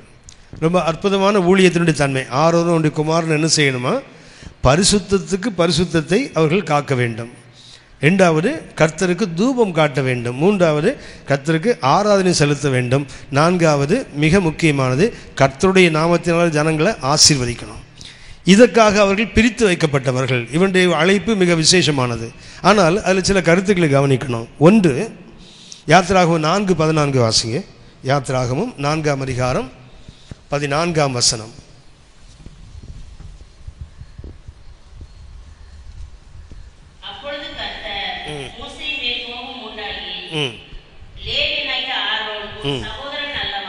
இந்த ஆரோனை போல அழைக்கப்பட வேண்டுமானால் அவனுடைய முதல் தன்மை என்ன தெரியுங்களா? பைபிளில் லேவியன் என்று அழைக்கப்பட்ட முதல் ஆசாமியே ஆரோன் தான். பைபிள் அதுக்கு முன்னாடி யாரையும் லேவியன் என்று அழைக்கப்படவில்லை. இவன் யாரு? லிவைட். இவன் லேவியன். லேவியன் என்றால் அந்த வார்த்தைக்கு அர்த்தம் தெரியும் தானே? லேவியன் என்ற வார்த்தைக்கு அர்த்தம் ஒன் ஹூ யுனைட்ஸ், இணைக்கிறவன் என்ற அர்த்தம். லேவியன் என்ற வார்த்தைக்கு அர்த்தம் பொருள் என்னவென்றால் ஒன் ஹூ யுனைட்ஸ், ஜனங்களை இணைக்கிறவன். ஆனால் இங்கிலீஷ்காரன் காலத்துலேருந்தே இல்லை, அதுக்கு முன்னாடியே இருக்குன்னு நினைக்கிறேன். நம்ம ஊரில் ஒரு வழக்கம் இருக்குது, டிவைட் அண்ட் ரூல். ஜனங்களை என்ன செய்யணும்? பிரித்துத்தான் அடிமைப்படுத்த முடியுமே தவிர அவன் ஒன்றா சேர்ந்துருந்தான்னு வச்சிங்களேன். நிறைய பேர் இன்றைக்கி என்ன விரும்புவதில்லை, தயவுசெய்து மன்னித்துக் கொள்ளுங்கள். நிறைய சபைகளில் பார்த்தீங்கன்னா ஊழியர்கள் விசுவாசியெல்லாம் ஒன்றா இருக்கணும் தானே விரும்பணும், ஆமாவா? ஆனால் நிறைய சபைகளில் விசுவாசிகள் ஒருத்தரோடு ஒருத்தர் ரொம்ப ஐக்கியமாக இருப்பதை ஊழியர்கள் விரும்புவதில்லை. மாறாக அவங்களாம் ஊழியக்காரன்ட்டு நேரடியாக ஐக்கியமாக இருக்கணும், விசுவாசிகளுக்குள்ள இருக்கக்கூடாது. இவர் வீட்டுக்கு அவர் போகிறது, அவர் வீட்டுக்கு இவர் வருது. ஏன்னா பின்னாடி அவன் சண்டை போட்டு இவர் மண்டையை உருட்டும், அது வேறு இருக்குது. ரெண்டு விசுவாசி ஒன்றா சேர்ந்தான்னு வச்சிங்களேன், ரொம்ப நாள் ஒன்றா இருக்க சண்டை வரும் தானே. அது எங்கே பாதிக்குன்னா ஊழியத்தை பாதிக்கும், சபையை பாதிக்கும். அதனால சிலர் கவனமாக இருக்கிறாங்க. ஆனாலும் ஒரு ஊழியக்காரனை முதல்ல அவனுக்கு தன்மை என்ன இருக்கணும்? ஜனங்களை இணைக்கிறவன், ஒன் ஹூ யுனைட்ஸ். லேவியன் என்ற பேருக்கு காரணமே இதுதான். ஏனென்றால் ஆதியாகமம் 29ஆம் அதிகாரத்தில் அவன் லேயாள் பேர் வைக்கும்போது சொல்கிறான், இவன் 3வது ஒரு குமாரன் என் கணவனுக்கு பெற்றேன், ஆகையால் என் கணவன் என்னோடு இணைந்திருப்பான் என்று சொல்லிதான் அவனுக்கு லேவி என்று பேர் வச்சானான். ஆரோனை போல அழைக்கப்பட வேண்டுமானால் முதல்ல என்ன இருக்கணும் தெரியுங்களா? அந்த இணைக்கிற அனுபவம், பிரிக்கிற அனுபவம் இருக்கக்கூடாது. நீங்கள் பார்த்தீங்கன்னா ஒரு சபையில் 2 சகோதரிகள் ரொம்ப அன்பாக இருக்கிறாங்க, ரொம்ப ஐக்கியமாக இருக்கிறாங்க. எந்த சர்வீஸ் வந்தாலும் 2 ஒன்றா வராங்க, ஒன்றா போகிறாங்க, வெளியே சபையில் ஒன்றா நின்று பேசுகிறாங்க. ஊழியக்கார் ஒரு நாள் பார்த்தார், அவங்களை கூப்பிட்டு சொன்னார், இந்த ஐக்கியம் வேண்டாம், எல்லாரையும் போல் வந்தீங்களா போனீங்களா, ரொம்ப அன்பாலாம் நடக்காதீங்க. ஒன்று அவங்க சொன்னாங்க, ஏசு பைபிளில் போட்டிருக்குது, சகோதரர் ஒருமித்து வாசம் செய்து இன்பம் அப்படிலாம் போட்டிருக்குது, நீங்கள் என்ன அப்படி சொல்கிறீங்க? நல்லதுக்கு சொல்கிறேன், சபை நல்லதுக்கு சொல்கிறேன், எல்லார்ட்டையும் அன்பாக இருங்க, தனிப்பட்ட ஒருத்தர் ஸ்பெசிஃபிக்காக அன்பாக இருக்கக்கூடாது. சொன்னார், கேட்கல. அவங்களுக்கு ரொம்ப விருப்பமாக இருக்கும். 2 பேரும் ரொம்ப ஃப்ரெண்டு போயிட்டாங்க. ஒரு நாள் பார்சல் கூப்பிட்டாரு, நீங்களா பிரிஞ்சிருங்க, இல்லை நான் ஜெபம் பண்ணி பிரிச்சிருவேன். பிரிச்சுலாம் ஜெபம் எதுக்கெல்லாம் பயன்படுது பாருங்களேன். ஒன்றா சேர்க்கறதுக்கு ஜெபித்தா பரவாயில்ல, இது எதுக்குன்னா உடைக்கிறதுக்கு ஒரு ஜெபமா. நம்மளால் தான் கட்டிடுவாங்கல்ல, ஏசு நாம கட்டுறேன்னு கட்டிடுவாங்கல்ல ஜெபத்தை, அப்புறம் உடைச்சிருவாங்கல்ல. ஆரோனை போல அழைக்கப்பட்டால் என்றால் அவனோட மேன்மை என்ன தெரியுங்களா? One who unites. 2வது அவனோட ஒரு விசேஷம் இருக்குது. அவனை குறித்து எனக்கு ரொம்ப பிடிக்கிற விஷயம், அவனுடைய 14ஆம் வசனம் மறுபடியும் வாசிங்க. 14.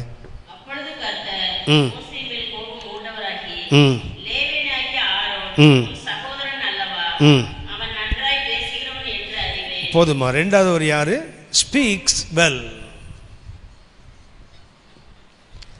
ஆரோன் யாரு? நன்றாக பேசுகிறவன்.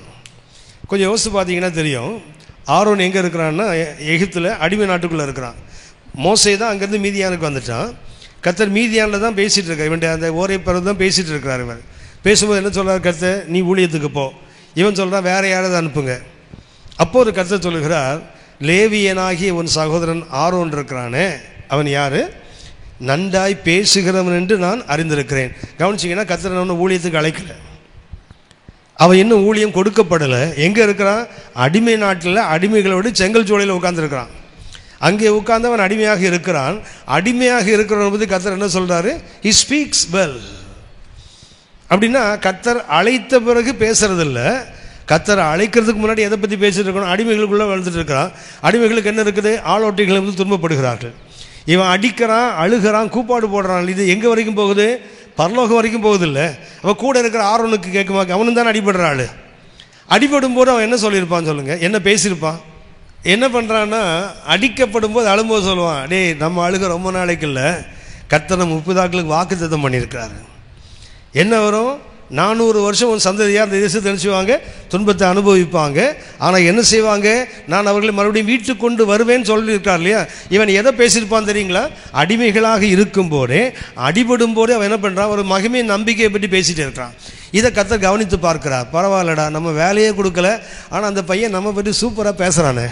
He speaks well. கர்த்தர் சொல்லுகிறார், அவன் நன்றாய் பேசுகிறவன் என்று நான் அறிவேன்.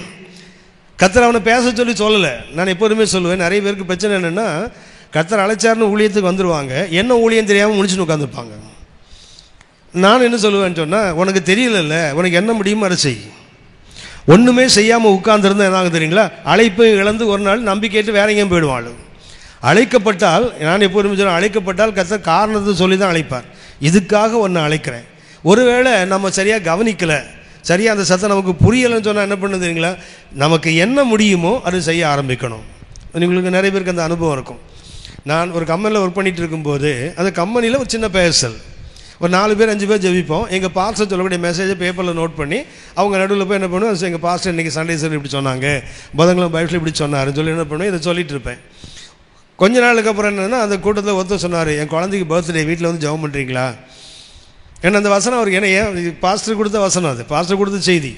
அதை நான் சொன்ன போது அவருக்கு என்னாச்சுன்னா சந்தோஷமாயிட்டு, எங்கள் வீட்டில் வந்து பேசுங்களேன், எங்கள் மாமனார் இருக்காங்க, எங்கள் அத்தை இருக்கிறாங்க, எங்கள் அம்மா அப்பா இருக்கிறாங்க, எங்கள் அக்கா வருவாங்க, வந்து அங்கே போனேன்னு சொல்ல போன போது அவங்க ஒருத்தர் சொன்னார், எங்கள் சபையில் ஒரு ஃபாஸ்டிங் பிரேயர் வந்து பேசுகிறீங்களா? ஓ வரேனே. ஃபாஸ்டிங் பிரேயர் போனால் சபையில் என்ன பண்ணாங்க, சண்டே சர்வீஸ்க்கு வரீங்களா? சண்டே சர்வீஸில் பேசினா அப்புறம் காஸ்பல் கன்வென்ஷன் வரீங்களா? கன்வென்ஷன் வரீங்கன்னா எங்கள் கன்னியாகுமரி வரைக்கும் போக ஆரம்பித்தேன். சென்னையிலேருந்து கன்னியாகுமரி வரைக்கும் போயிட்டு வந்துகிட்டே இருந்தேன். ஆனால் ஐ வாஸ் அ ப்ரீச்சர். ஒரு காலகட்டம் வந்தது, எனக்கு ஒரு ஆசை வந்தது, பைபிள் கொஞ்சம் நல்லா கற்றுக்கலாமே. இப்போ பிரசங்கம் பண்ணிக்கிட்டே இருக்கிறோம், தப்பு தவறமாக ஏதாவது சொல்கிறோமோன்னு எனக்கு ஒரு சந்தேகம் வந்தது. நல்ல வசனத்தை கற்றுக்கலாமே. அப்போ ஒரு பைபிள் காலேஜ் நடத்துகிற ஒரு பிரின்ஸ்பாலை போய் பார்த்தேன், நல்ல ஊழியக்கார்ட்டு போய் கேட்டேன், எனக்கு ஈவினிங் காலேஜில் சேர முடியாது, ஆனால் ஊழியம் இருக்குது, எனக்கு போஸ்டலில் படிக்கிற மாதிரி ஏதாவது பைபிள் காலேஜ் இருக்குன்னா எனக்கு கொஞ்சம் அறிமுகப்படுத்துங்க, நான் அதை படிக்கலான்ட்டு இருக்கேன். அப்படின்னு அவர் கேட்டார், நீங்கள் ஏற்கனவே ஊழியம் பண்ணிகிட்டு இருக்கீங்க, இனிமேல் என்ன பைபிள் படித்து எப்போ ஊழியம் செய்ய போகிறீங்க? ஸோ அப்போவே எனக்கு 40 வயசு ஆகிடுச்சு. ஸோ நான் இனிமேல் படித்து எப்போ ஊழியம் செய்ய போகிறீங்க? எங்கள் பைபிள் ஸ்கூலில் ஒரு வேக்கன்சி இருக்குது, நீங்கள் அதில் கிளாஸ் எடுக்கிறீங்களான்னு கேட்டார். நான் சொன்னேன், எனக்கு பழக்கமே இல்லை, டீச் பண்ணுற பழக்கம் இல்லை, ஸ்டடீஸ் எடுத்துகிட்டு இருக்கிறேன், பழக்கம் இல்லை. இந்த பசங்கள்லாம் நிறைய கேள்வி கேட்பாங்கல்ல, பைபிள் காலேஜ் நிறைய கேள்வி கேட்பாங்கல்ல, அதுக்கு பயந்துட்டு நான் வரல அப்படின்னு. அப்போ அவர் சொன்னார், நீங்கள் கிளாஸ் எடுங்க, நான் கிளாஸில் பின்னாடி உட்காந்துருக்கிறேன், நான் இருந்தேன்னா பசங்க கேட்க மாட்டானுங்க, அதனால் நீங்கள் ஃப்ரீயாக கிளாஸ் எடுக்கலாம். எனக்கு பசங்களை விட இவர் இருக்குது பெரிய பயம். இப்போ பசங்களாவது எதாவது கேட்பான், இவர் பெரிய ஒரு வேதாகமத்தை அப்படியே நடமாடும் பைபிள்னு சொல்லக்கூடிய ஆசாமி, அவர் பின்னாடி உட்காந்துருக்கிறாரு. அப்போ நான் சொன்னேன், இல்லையா என்னை விட்டுருங்க, ஆளை நான் படிக்க தான் வந்தேன். அது சொன்னார், இல்லை நீங்கள் ஏதாவது ஒரு டாப்பிக்கில் ஒன்று பேசுங்க. பர்டிகுலராக அன்றைக்கி அந்த கிளாஸ் என்ன அந்த பீரியட் என்ன பீரியட்னா கிறிஸ்டியன் ஃபேமிலி பற்றி அங்கே கிளாஸ் இருக்கும். ஆனால் நான் போனேன், நம்ம தான் கல்யாண சங்கீதம் இருக்குதுல்ல, 120 சங்கீதம், அதுலேருந்து என்ன பண்ணேன், கல்யாண சங்கீதத்துலேருந்து 3 வார்த்தைகள் சொன்னேன். ஒன்று ப்ராஸ்பெரிட்டி, இன்னொன்று ஃபர்டிலிட்டி, 3 லாஞ்சிவிட்டி, அது செழுமை, கொழுமை, முதுமை. இந்த 3 வார்த்தை தான் நான் முதல்ல பைபிள் ஸ்கூலில் டீச் பண்ணது. டீச் பண்ணிவிட்டு அவர் சொன்னார், உங்களுக்கு எப்போ பேச தடுமாறுறீங்களோ அப்போ நான் வந்துடுறேன், நான் வந்து கிளாஸை கன்டினியூ பண்ணிடுறேன்னாரு. ஆக்சுவலாக அது 1 மணி நேரத்துக்கு மேலே போகுது கிளாஸ் முடிச்சுட்டு பார்த்தா அந்த பாஸ்டருடைய கண்களில் கண்ணீர். அந்த பைபிள் காலேஜ் பிரின்சிபால் அவருடைய கண்களில் கண்ணீர். அவருடைய பையனுக்கு மேரேஜில் பிரச்சனை இருந்திருக்குது. அப்போ பையன் ஒரு ஹிண்டு பண்ண, ஒரு நல்ல பெந்தகோஸ்த மனுஷன், பைபிள் காலேஜ் நடந்தது. அவர் பையன் வந்து ஒரு ஹிண்டு பண்ண காலேஜில் லவ் பண்ணி மேரேஜ் பண்ணிட்டான். இவருக்கு ஊழியம் செய்ய முடியாத ஒரு தர்ம சங்கடமான நிலைமையில் அவர் இருந்தார். எனக்கு தெரியாது அது. நான் பாட்டுக்கு கிறிஸ்டின் ஃபேமிலி பற்றி பேசின உடனே அது அவர் ரொம்ப பாதிச்சிருக்கு. அப்போ அவர் சொன்னார், வெளிநாட்டு பிரசங்கியாரெலாம் பேசி நான் கிறிஸ்டின் ஃபேமிலி கேட்டிருக்கிறேன், நானே ஒரு அத்தாரிட்டி, ஆக்சுவலாக கிறிஸ்டின் ஃபேமிலி பேச ஒரு அத்தாரிட்டி, ஆனால் எனக்கு தெரியாத சங்கீதத்தை 120 இத்தனை கருத்துக்களை சொன்னீங்களே, இது எனக்கு ஒரு 2 வருஷத்துக்கு முன்னாடி யாராவது சொல்லியிருந்தாங்கன்னா என் குடும்பத்தோட பிரச்சனையே வந்திருக்காது. அதில் இருந்த 13 ஸ்டூடெண்ட்டில் 5 பேர் முழு நேர ஊழியர்கள், பாஸ்டர்ஸ். அந்த பாஸ்டர்ஸ் 5 பேரும் சொன்னாங்க, இதை ஒரு 5 வருஷத்துக்கு முன்னாடி சொல்லியிருந்தீங்கன்னா என் குடும்பம் நல்லா இருந்திருக்குமே. அன்றைக்கி தான் நான் கொஞ்சம் விழித்து பார்த்தேன், ஓஹோ நம்முடைய அழைப்பு சுவிசேஷ ஊழியம் அல்ல, கன்வென்ஷன் பிரசங்கியார் இல்லை, நான் யார், வேதத்தை போதிக்க வேண்டியவன். ஏன்னா பாஸ்டர்ஸ் வராங்க, ஒரு பைபிள் ஸ்கூல் அவர் என்ன பண்ணுறாருன்னா, அந்த பைபிள் ஸ்கூல் நடத்துகிறவருக்கு சென்னையிலே 3 பிரான்ச்சஸ் இருந்தது பைபிள் ஸ்கூல். அந்த 3 பைபிள் ஸ்கூல்லையும் கிறிஸ்டின் ஃபேமிலி நீங்கள் தான் எடுக்கணும். ஏறக்குறைய 6 மாதம் ஒவ்வொரு பைபிள் ஸ்கூல்லையும் டீச் பண்ணேன். ஒரே நேரத்தில் 3 பைபிள் ஸ்கூலில் ஒரு வாரத்தில் 3 நாட்கள் அப்படி டீச் பண்ணேன். அப்போ நான் திரும்பி உட்காந்து ஜெபம் பண்ணேன். யோசித்து பார்த்தபோது இத்தனை வருஷம் என்ன நடத்துனது எதுக்குன்னு சொன்னால், இந்த இடத்துக்கு நான் வர்றதுக்கு. என்னுடைய அழைப்பு என்னென்னா, பேசிக்கலாகவே என்னோட டீச்சர். ஆனால் எனக்கு தெரியாமலே என்ன பண்ணியிருக்கேன்னு சொன்னால், இங்கே ஓடி அங்கே ஓடி, இதை பண்ணி அதை பண்ணி. அப்போ தான் திரும்பி பார்த்தேன், இதெல்லாம் வீணாகலை, இதெல்லாம் அனுபவங்கள். இந்த அடிபட்டது, மிதிப்பட்டது, சபைக்கு போகிறது. ஆவடியில் ஒரு சபைக்கு ஒரு கன்வென்ஷனுக்கு போனேன் ஒரு முறை. போன போது நோட்டீஸ் போடுவோம், சரியாக 6 மணிக்கு தொடங்குன்னு போடுவோம்ல, அதை நம்பி நான் 5:45 போயிட்டேன். போனால் அங்கே சபை இருக்குதான்னு எனக்கு சந்தேகம் வந்துட்டு காக்கா நடமாட்டேன்ல உட்காந்துருக்கிறேன் நான் பாட்டுக்கு. அந்த அந்த சபையோட படிக்கட்டில் பூட்டு போட்டுருக்குது உட்காந்துருக்கிறேன் நான். ஒரு 6:30 மணிக்கு ஒருத்தர் சைக்கிளை விட்டார், அப்படி பார்த்தார், லுங்கி கட்டியிருந்தார், ஒரு டிஷர்ட் போட்டிருந்தார், அப்படி பார்த்தாரு. அந்த புண்ணியமான நீ யாருன்னு கேட்கல, எனக்கும் தயக்கம் யாரும் தெரியாதுன்னு பார்த்தேன்னா பேட்டை ரவுடி மாதிரி இருக்கார், லுங்கியெல்லாம் கட்டிருக்காரு, டிஷர்ட் போட்டிருக்கிறாரு. அவர் பார்த்தாரு, சைக்கிள் வச்சார், போயிட்டார். ஒரு 7:15 மணிக்கு அவர் வந்தார், வந்து கதவை திறந்தார். அப்புறம் வந்து ஒரு அம்மா பெருக்குனாங்க. நான் 5:45 வெளியே உட்காந்துருக்கிறேன். அப்புறம் வந்து கேட்குறாரு, பிரதர் நீங்கள் யார், நோட்டீஸ் பார்த்துட்டு வந்தீங்களான்னு கேட்டார். நான் தான் ஏன் பிரசங்கம் பண்ண வந்திருக்கேன் அப்படின்னு. அப்படியா, பிரைஸ் தி லார்ட், வாங்க பிரதர் உட்காருங்க சொல்லிட்டு. அப்புறம் பார்த்து திடீர்னு பார்த்தா லுங்கி போயிட்டு வயிச்சிட்டு வந்துட்டு அந்த டிஷர்ட் போய் தலையணு வர ஜிப்பாக வந்துட்டு. சரியா, தலையணு வர ஜிப்பாக தெரியும் தானே, நேராக ஸ்ட்ரைட்டாக இருக்கும், அப்படி போட்டுவாங்க. ஒரு போட்டு என்ன பண்ணால் ஒரு சதுர வெட்டை. அப்போ தான் பார்த்தேன் சதுர வெட்டை இது அப்படின்னா நம்ம ஆள் தான் இவர். வந்தவொடனே என்ன பண்ணாதுங்களா, பேசுகிறவர் நீங்களல்ல உங்களுக்கு ஆவியானவரை பேசுவார்னா இருப்பாருங்க. எனக்கு கடுப்புன்னா கடுப்பு. 5:45 ஒருத்தன் உட்காந்துருக்கான், யாருன்னு கேட்கறதுக்கு நாதி இல்லை.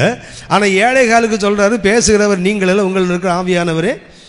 இப்படி எத்தனையோ அனுபவங்கள், இந்த கன்வென்ஷன்ஸு, இந்த சபை கூட்டங்கள், ஃபாஸ்டிங் ப்ரேயரு, ஆன்லைன் பேர்னு போய் நிறைய அனுபவங்கள். ஆனால் என்னைக்கு நான் டீச் பண்ணுறதுக்கு எனக்கு ஒரு வாசல் திறந்தாரோ அப்போ தான் புரிஞ்சுது இத்தனை அனுபவங்கள் எதுக்குன்னு சொன்னால் நான் அவரையே டீச் பண்ணுறதுக்கு தான். இன்றைக்கு மிக தெளிவாக சொல்லலாம், எந்த ஆன்லைன் பேர் கூட்டாலும் போகிறதில்ல, வேறு எந்த ஊழியங்களுக்கு கூட்டாலும் போக மாட்டேன். ஏன்னா என்னுடைய அழைப்பு என்னவோ அதுதான் செய்வேன்.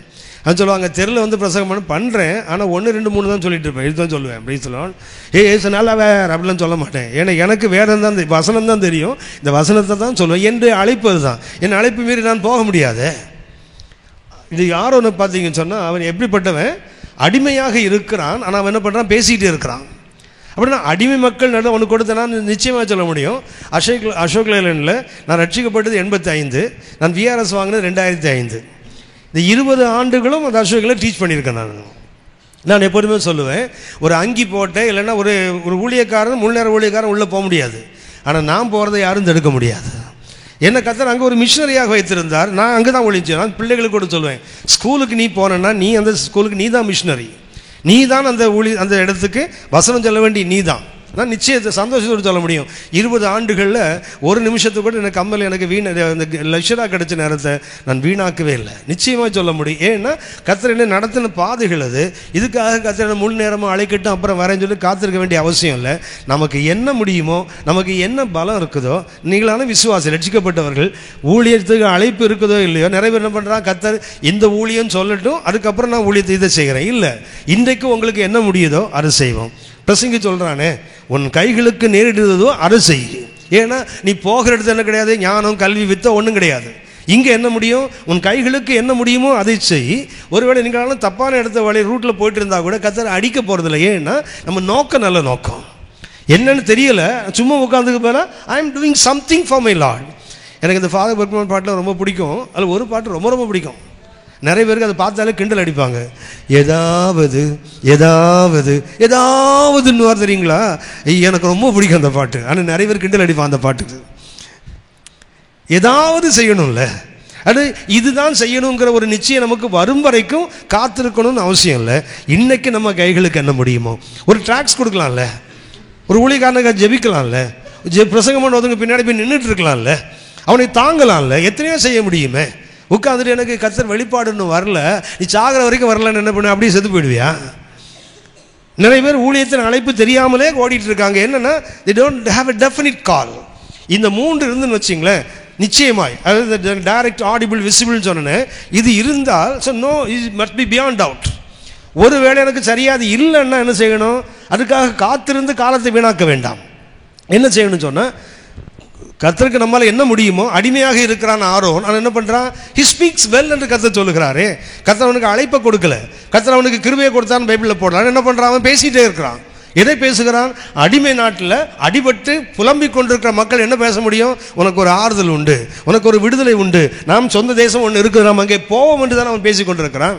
கர்த்தர் அதை பார்த்துக்கிட்டே இருக்கிறார். அழைக்கப்படாதவன் அவன் என்ன பண்ணுறான், இஸ் ஸ்பீக்கிங் ஃபார் காட். 3வது அவனுக்கு நான் உங்களுக்கு ஒன்றை சொல்லுகிறேன். அவன்கிட்ட இருந்தது இனிஷியேட்டிவ், தன் ஆர்வம். இனிஷியேட்டிவ் உண்டு. அதை 14ஆம் வசனம் மறுபடியும் வாசிங்க. உன் சகோதரன் அல்லவா, அவன் நன்றாய் பேசுகிறவன் என்று அறிவேன். அவன் உன்னை சந்திக்க புறப்பட்டு வருகிறான். நல்லா கவனிச்சிங்களா? கர்த்தர் கழுத்து பிடிச்சி தள்ளலை. என்ன பண்ணுறான்? அவனே புறப்பட்டு வருகிறான். யாரை பார்க்கறதுக்கு? அவன் எகிப்தில் இருக்கிறான். இவன் எங்கே இருக்கிறான்? மீதியான் தேசத்தில் இருக்கிறான். இவனை காண்பதற்கு அவன் என்ன பண்ணுறான்? தானாக புறப்பட்டு வருகிறான். அவன்கிட்ட என்ன இருக்குது? இனிஷியேட்டிவ். அதாவது உங்களுக்கு எனக்கு என்ன இருக்கணும்? தன்னார்வம் இருக்க வேண்டும். நமக்கு ஆவிக்குள்ள இதுக்கு பேர் முந்திரி கொட்டை. தன்னார்வம் இருந்தால் அதுக்கு வேறு என்ன பேர்? படகுல சீஷர்கள் தத்தளித்து கொண்டிருக்கிறாங்க. இயேசுநாத கடமை நடந்து வர்றாருல்ல. உன்னை இயேசு பயப்படாதீங்க, நான் தான். உன்னை பேதுரு என்ன பண்ணார்? ஆண்டவரே நீரையானால் நானும் தண்ணி மேல் நடந்து வர கட்டளையிடுன்னு சொன்னார் இல்லையா? போனார். கொஞ்சம் தூரம் போனால் தண்ணிக்குள்ளே மூழ்கிட்டார். இயேசு வந்து அவரை தூக்கிட்டார். மறுபடியும் நடக்க வச்சார். வந்து படகுல ஏறி உட்காந்துட்டாங்க இல்லையா? இந்த யோவான் யாக்கோபு அந்திரேயெல்லாம் கிட்ட உட்காந்துருக்கான்ல, அவனும் நனைஞ்சிருக்கிறான். இவன் நல்லா நனைஞ்சிருப்பான்ல. அவனுக்கு ஸ்ப்ரே ஆனதான் நனைஞ்சிருப்பான். இவன் அப்படி இல்லை, தண்ணிக்குள்ளே மூழ்கியில் வந்திருக்கிறான், நனைஞ்சிருப்பான்ல. வந்து உட்கார்ந்தோடனே யோவான் என்ன கேட்டிருப்பாரு? நக்கெல்லாம் பார்த்துருப்பாரு. ஏன்ட தேவையா உனக்கு இது? பேசாமல் எங்களை மாதிரி உட்காந்துருக்கலாம்ல. என்னவோ பெரிய நம்ம நடந்த அப்புறம் உள்ளே போயிட்டு இல்லை. ஒரு தேவன் வந்து நடிக்க சொல்வார். யோவான் பேர் பார்த்தேன், பீட்டர் ஆர் யூ வெட்? நனைச்சிட்டியாடா? நான் சொல்லுவானா, ஷட் அப். ஒன்ன மாதிரி படகுல உட்காந்து நனையலடா, தண்ணியில் நடந்து நனைஞ்சேன். அப்படி சொல்லுவான். 3 அடி நடந்தாலும் நடந்தல. மூழ்கிட்டியா? தண்ணி குடிச்சிட்டியான்னு கேட்டால் தண்ணி குடிச்சேன்டா, ஆனால் நடந்து தானே தண்ணி குடித்தேன். இன்றைக்கு இந்த மாதிரி யாராவது முன்னாடி வந்து நம்ம என்ன சொல்லுவோம்? உடனே முந்திரி கொட்டை அப்படி தானே சொல்லுவோம். இயேசு வீட்டில்னாலும் 2 பேர் ஓடி வராங்க. முதல்ல வந்து யார்? யோவான் தான். அவனுக்கு உள்ளே போகலை. அது முன்னெச்சரிக்கை முனுசாமி வெளியே நின்றுச்சு. எதுக்குள்ளே போவானே? உள்ளே போனால் எது பிடிக்குமோ தெரியலன்னு பயந்து நிற்கான். ஆனால் என்ன பண்ணுறான்? பேதுரு வந்து நேராக உள்ளே ஓட்டான்ல. No waiting at all, just run through. உள்ளே போயிட்டான். பார்த்தா ரைட் தான், இங்கே ஒரு துணி அங்கே ஒரு துணி, இடத்த காலி பண்ணுவா, போகலாம், முடிஞ்சு போச்சு இல்லை கதை. ஆனால் வேதம் அதுக்கு சொல்கிற பேர் என்ன தெரியுங்களா? இனிஷியேட்டிவ். திரும்பி யோசித்து பாருங்க. இயேசு நடந்து வர்றார் இல்லையா? இப்போ பேதுரு கேட்குறாரு, ஆண்டவரே நானும் நடந்து வரட்டுமா? உடனே இயேசு ஆமா சொல்லணுமா இல்லை வராதுன்னு சொல்லணுமா? இயேசு ஆமான்னு சொன்னார். வேத வசனத்தின்படி இயேசு அவனை வான்னு சொல்லணுமா வரக்கூடாதுன்னு சொல்லணுமா?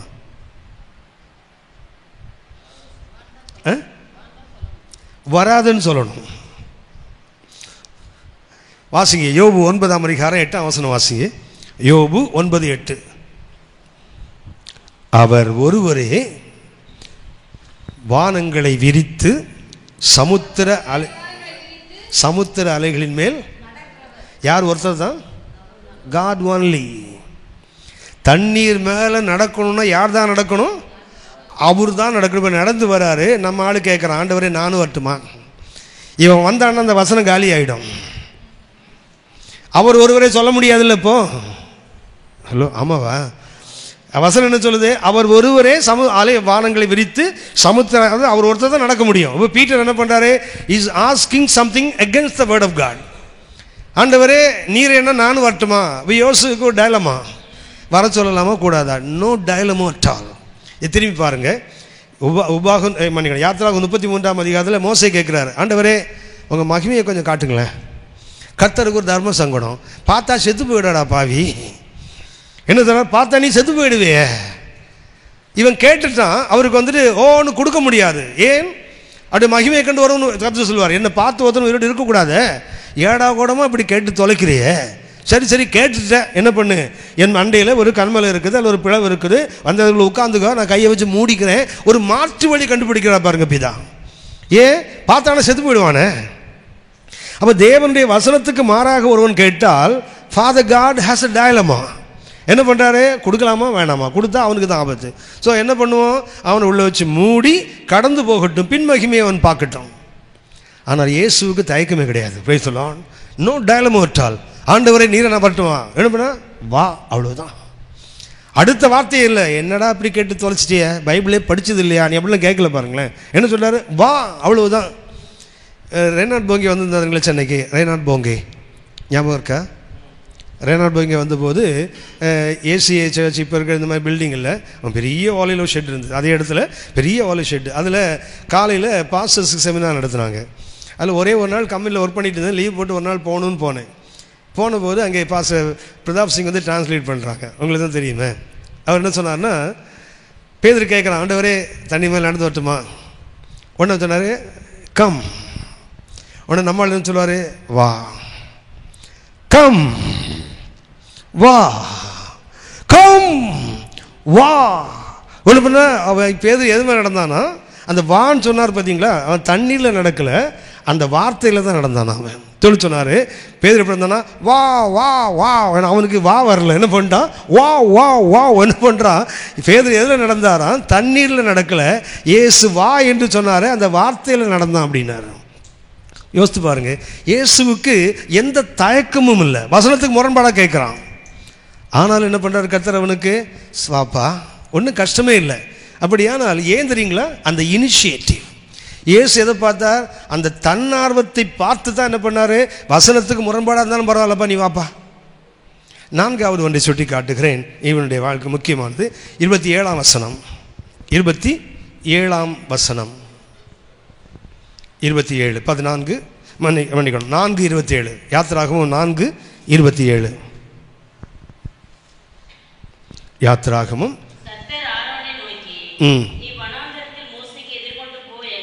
கவனிச்சிங்களா? எகிப்திலிருந்து புறப்பட இவன் காண வருகிறான். வரும்போது கர்த்தர் சொல்லி வரல, ஆனால் வந்த பிறகு கர்த்தர் அவனை நடத்துகிறார் பாருங்க. கவனிச்சிங்களா?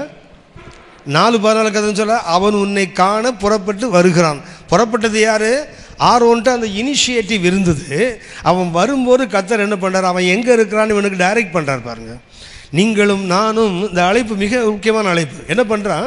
அவன் ஆர்வத்தில் என்ன பண்ணுறான்? மோசையை பார்க்கணும், புறப்பட்டு வர்றான். எங்கே இருக்கான்னு தெரியாது. ஆனால் கர்த்தர் அவனை என்ன சொல்கிறார்? வழியில் அவனை எங்கே பார்க்கணும்னு? நீ வனாந்திரத்துக்கு போ.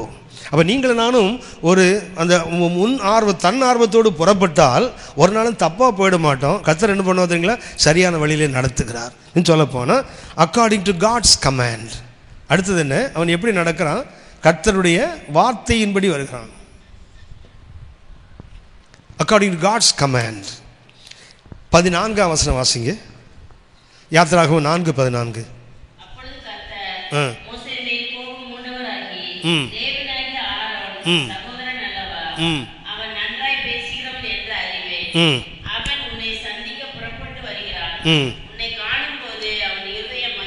அடுத்தது என்ன?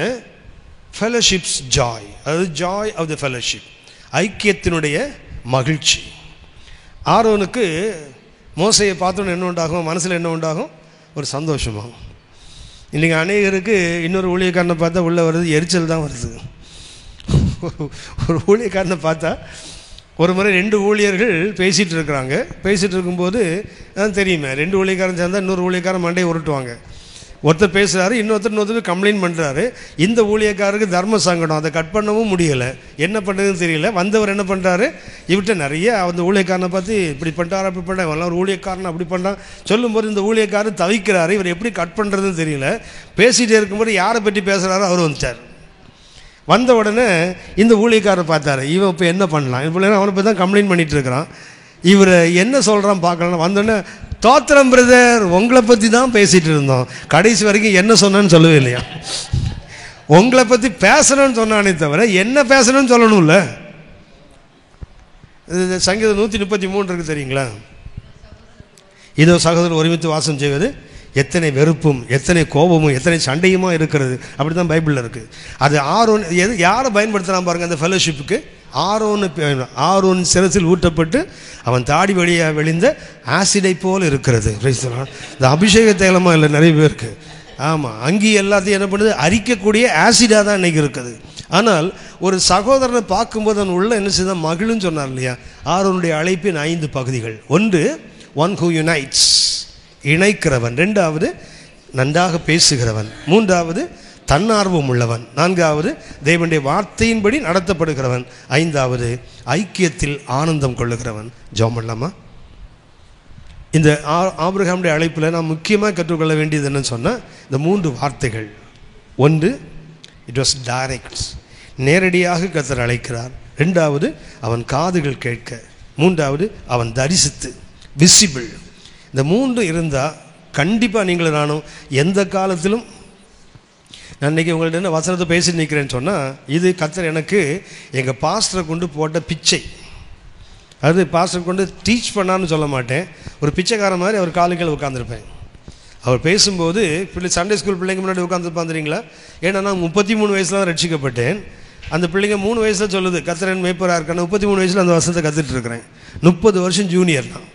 என்னென்னா எங்கள் பாஸ்டர் காலுக்குள்ளே உட்காந்துருப்பேன். அவர் ஒருவேளை எப்படி வந்தார்னு வச்சிங்களேன், என்ன தான் மிதிக்கணும், அந்த இடத்துல உட்காந்துருப்பேன். அவர் பேசும்போது இந்த வாயிலேருந்து எச்சில் தெரித்தால் நான் நினைப்பேன், இதை கர்த்தர் கொடுக்குற அபிஷேகமாக நான் எடுத்துக்கொள்வேன். அப்படி தான் அவர் என்னை நடத்துனாங்க. அங்கே தான் உட்காந்துக்காது. எனக்கு ஆசை விருப்பம் என்னென்னா, எங்கள் பாஸ்டர்லேருந்து வரக்கூடிய கர்த்தருடைய வார்த்தை என்னை தாண்டி தான் அடுத்து ஒன்று போகணும். எனக்கு முன்னாடி ஒருத்தர் இருந்துடக்கூடாது. அவன் அசைவான் திரும்புவான், அது என்னை சிந்தனையை திசை திருப்போம். அதனால் முதல் ஆளாக உட்காந்துருப்பேன். இதுதான் அன்றைக்கும் சரி இன்றைக்கும் சரி. எங்கள் பாஸ்டர் இல்லை, பாஸ்டருடைய மகன் இன்றைக்கி பாஸ்டராக இருக்கிறாங்க. என்னோட ரொம்ப சின்னவங்க தான். ஆனாலும் அவர் பேசினா கூட முதல் சேரில் நான் உட்காந்துருப்பேன். ஏன்னா அந்த செய்தி நேரடியாக எனக்கு வரணும், அடுத்தவங்களுக்கு அதுக்கப்புறம் தான். சுயநலம் தான், ஆனாலும் எனக்குலாம் வேணும். அவங்களுக்கு வேணும்னா வந்து எனக்கு முன்னாடி வந்து உட்காரட்டும். ஆனால் எங்கள் பாஸ்டர் என்ன பண்ணுவாங்க, ஒரு காலத்தில் என்கிட்ட சொன்னாங்க, தம்பி நீங்கள் அசோகன் வேலையை விட்டுருங்க, நீங்கள் வந்து அசிஸ்டன்ட் பாஸ்டராக வந்துடுங்க. அப்போ நான் சொன்னேன், அங்கிள் கர்த்தர் என்கிட்ட பேசிட்டு அப்புறம் வரேன். எனக்கு என் தகப்பனை காட்டிலும் எனக்கு மேலே உள்ளவங்க. அவர் சொன்னாங்க, ஏன் நான் கூப்பிட்டா வர மாட்டிங்களா, நீங்கள் தானே சொன்னீங்க அப்படின்னு. அதோடைய ஒரு வாயை மூட்டார். அப்புறம் கூப்பிடலை. ஒரு நாள் எங்கள் வீட்டுக்கு வந்தாங்க பாஸ்டர்மா. பாஸ்டர் இப்போ பாஸ்டராக இருக்க காலேஜில் படிச்சுட்டு இருந்தார். அப்போ கிருஷ்ணகாலேருந்து படிச்சுட்டு இருந்தார். அப்போ அவர் அப்பாவுக்கு கார் ஓட்டிகிட்டு இருந்தார். அவர் காலேஜ் டைம் போய் இந்த கார் ஓட்டுவார். 3 பேரை வந்து என் ஒய்ஃபை கூப்பிட்டாங்க. ஒய்ஃபை கூப்பிட்டு கேட்டாங்க, அகஸ்டின் பாஸ்டரை அசிஸ்டன்ட் பாஸ்டராக வர சொல்லி கர்த்தர் பேசுகிறாரு, நீ என்ன சொல்கிற? உடனே ஒய்ஃப் சொன்னால், கர்த்தர் சொன்னால் அப்புறம் நான் யாரும் நடுவில் நிற்கிறதுக்கு. உடனே என்கிட்ட சொன்னாங்க, தம்பி ஃபாத்திமாவுக்கு பிரச்சனை இல்லை, நீங்கள் வரீங்களா? வரமாட்டேன். கர்த்தர் என்கிட்ட பேசினா தான் வருவேன், நீங்கள் கூட்டினா வரமாட்டேன் சொன்னேனே. வெளியே இருந்து ஒரு ஊழியக்காரர் மாத்திரமல்ல, இன்றைக்கி நான் நிற்கிற அந்த வசனம் அந்த தேவ மனுஷனை கொண்டு கர்த்தர் போட்ட பிச்சை தான். அப்போ அவன் பாஸ்டர் சொன்னாங்க, தம்பி சாது செல்லப்பா நம்ம ஊழியம் மூலமாக வந்த ஆள். இதே தாம்பரத்தில் மிக சாதாரணமான ஒரு குடும்பஸ்தனாக இருந்தவரை ஊழியத்துக்குள்ளே கொண்டு வந்து இன்றைக்கு உங்களுக்கு தெரியும்னு நினைக்கிறேன்.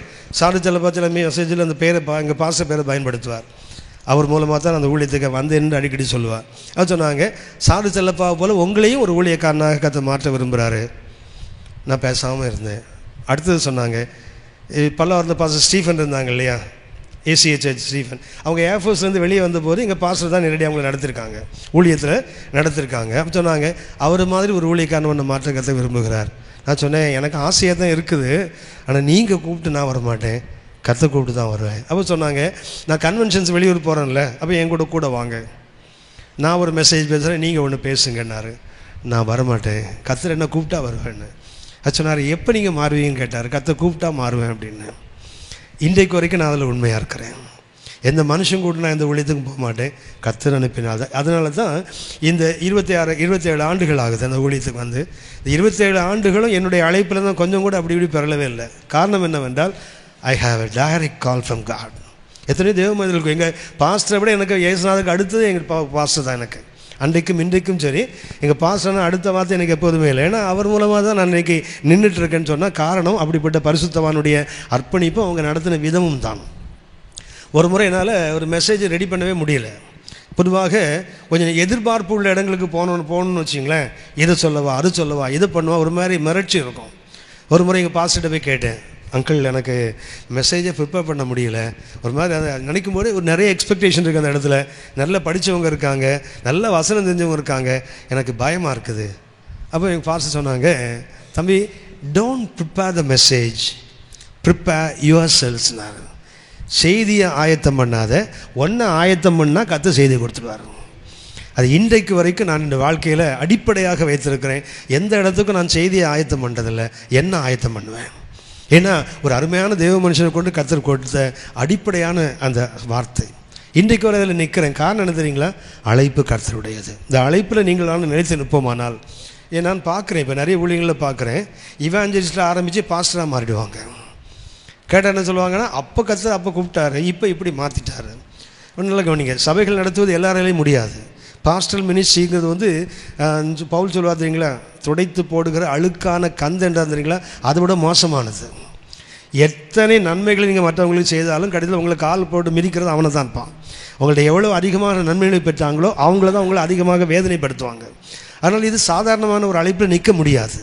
ஒரு மேன்மையான அழைப்பு. அந்த அழைப்பு இல்லாமல் நிறைய பேர் உள்ளே வந்துட்டு தான் என்ன பண்ணுறாங்க தெரியுங்களா, அந்த ஊழியத்தினுடைய மதிப்பையே கெடுத்துட்டு இருக்காங்க. அது நிச்சயமாக அந்த அழைப்பில் நின்னால் மாத்திரம்தான் முடியும். அதனால் ஜெபிப்போம். இதன் உள்ளத்தின் பாரத்தோடு நான் உங்களுக்கு இதை சொல்லுகிறேன். அழைப்பு ஒன்று தான். அந்த அழைப்பில் வளர்வதற்கு கர்த்தர் கிருபை தருவார். ஒரு பாஸ்டல் மினிஸ்ட்ரின்னு சொன்னால் 10 பேரை நடத்துவதில்லை, 10 லட்சங்களை நடத்துவதற்கும் கர்த்தர் அதுக்குள்ளே கிருபை வைத்திருக்கிறார். எந்த அளவுக்கு நாம் அர்ப்பணித்து நாம் அந்த நோக்கத்தில் வளர்கிறோமோ. ஆனால் பொதுவாக அன்றைக்கி பாஸ்டர்ஸை பார்த்தீங்கன்னா தி வாண்ட் டு பி இவாஞ்சலிஸ்ட். சபையில் பாஸ்டராக இருப்பாங்க, அப்பப்போ மலேசியா போயிடுவாங்க, அப்பப்போ ஸ்டேட்ஸ் போகிறாங்க. அப்போ அந்த நாட்டில் சபை என்ன ஆகும்? சபையில் யாரோ ஒரு XY தான் வந்து பேசணும். ஒரு மேய்ப்பனுக்குள்ளே அந்த பாரம் வரக்கூடிய இன்னொருத்தருக்கு அது கூலிக்கு வரவங்க தான். எப்படி இருக்க முடியும் அவங்களுக்கு? ஒரு சபையை உங்களுக்குன்னு கொடுத்தா எனக்குன்னு கொடுத்தா அதுதான் முக்கியம். தான் அழைப்பு முதல்ல கன்ஃபார்ம் பண்ண. பாஸ்டல் மினிஸ்ட்ரி என்றால் அப்பப்போ ஓடுற ஊழியம் இல்லை. அங்கே அவன் அப்போஸ்தலனாக இருக்கலாம், அவர் தீர்க்கதரிசி, ஏன்னா சபைக்கு இது தேவை. தீர்க்கதரிசியாக இருக்கணும், ஒரு தகப்பனாக இருக்கணும், ஒரு வேலைக்காரனாக இருக்கணும். அநேக ரோல் இருக்குது பாஸ்டல் மினிஸ்ட்ரியில்.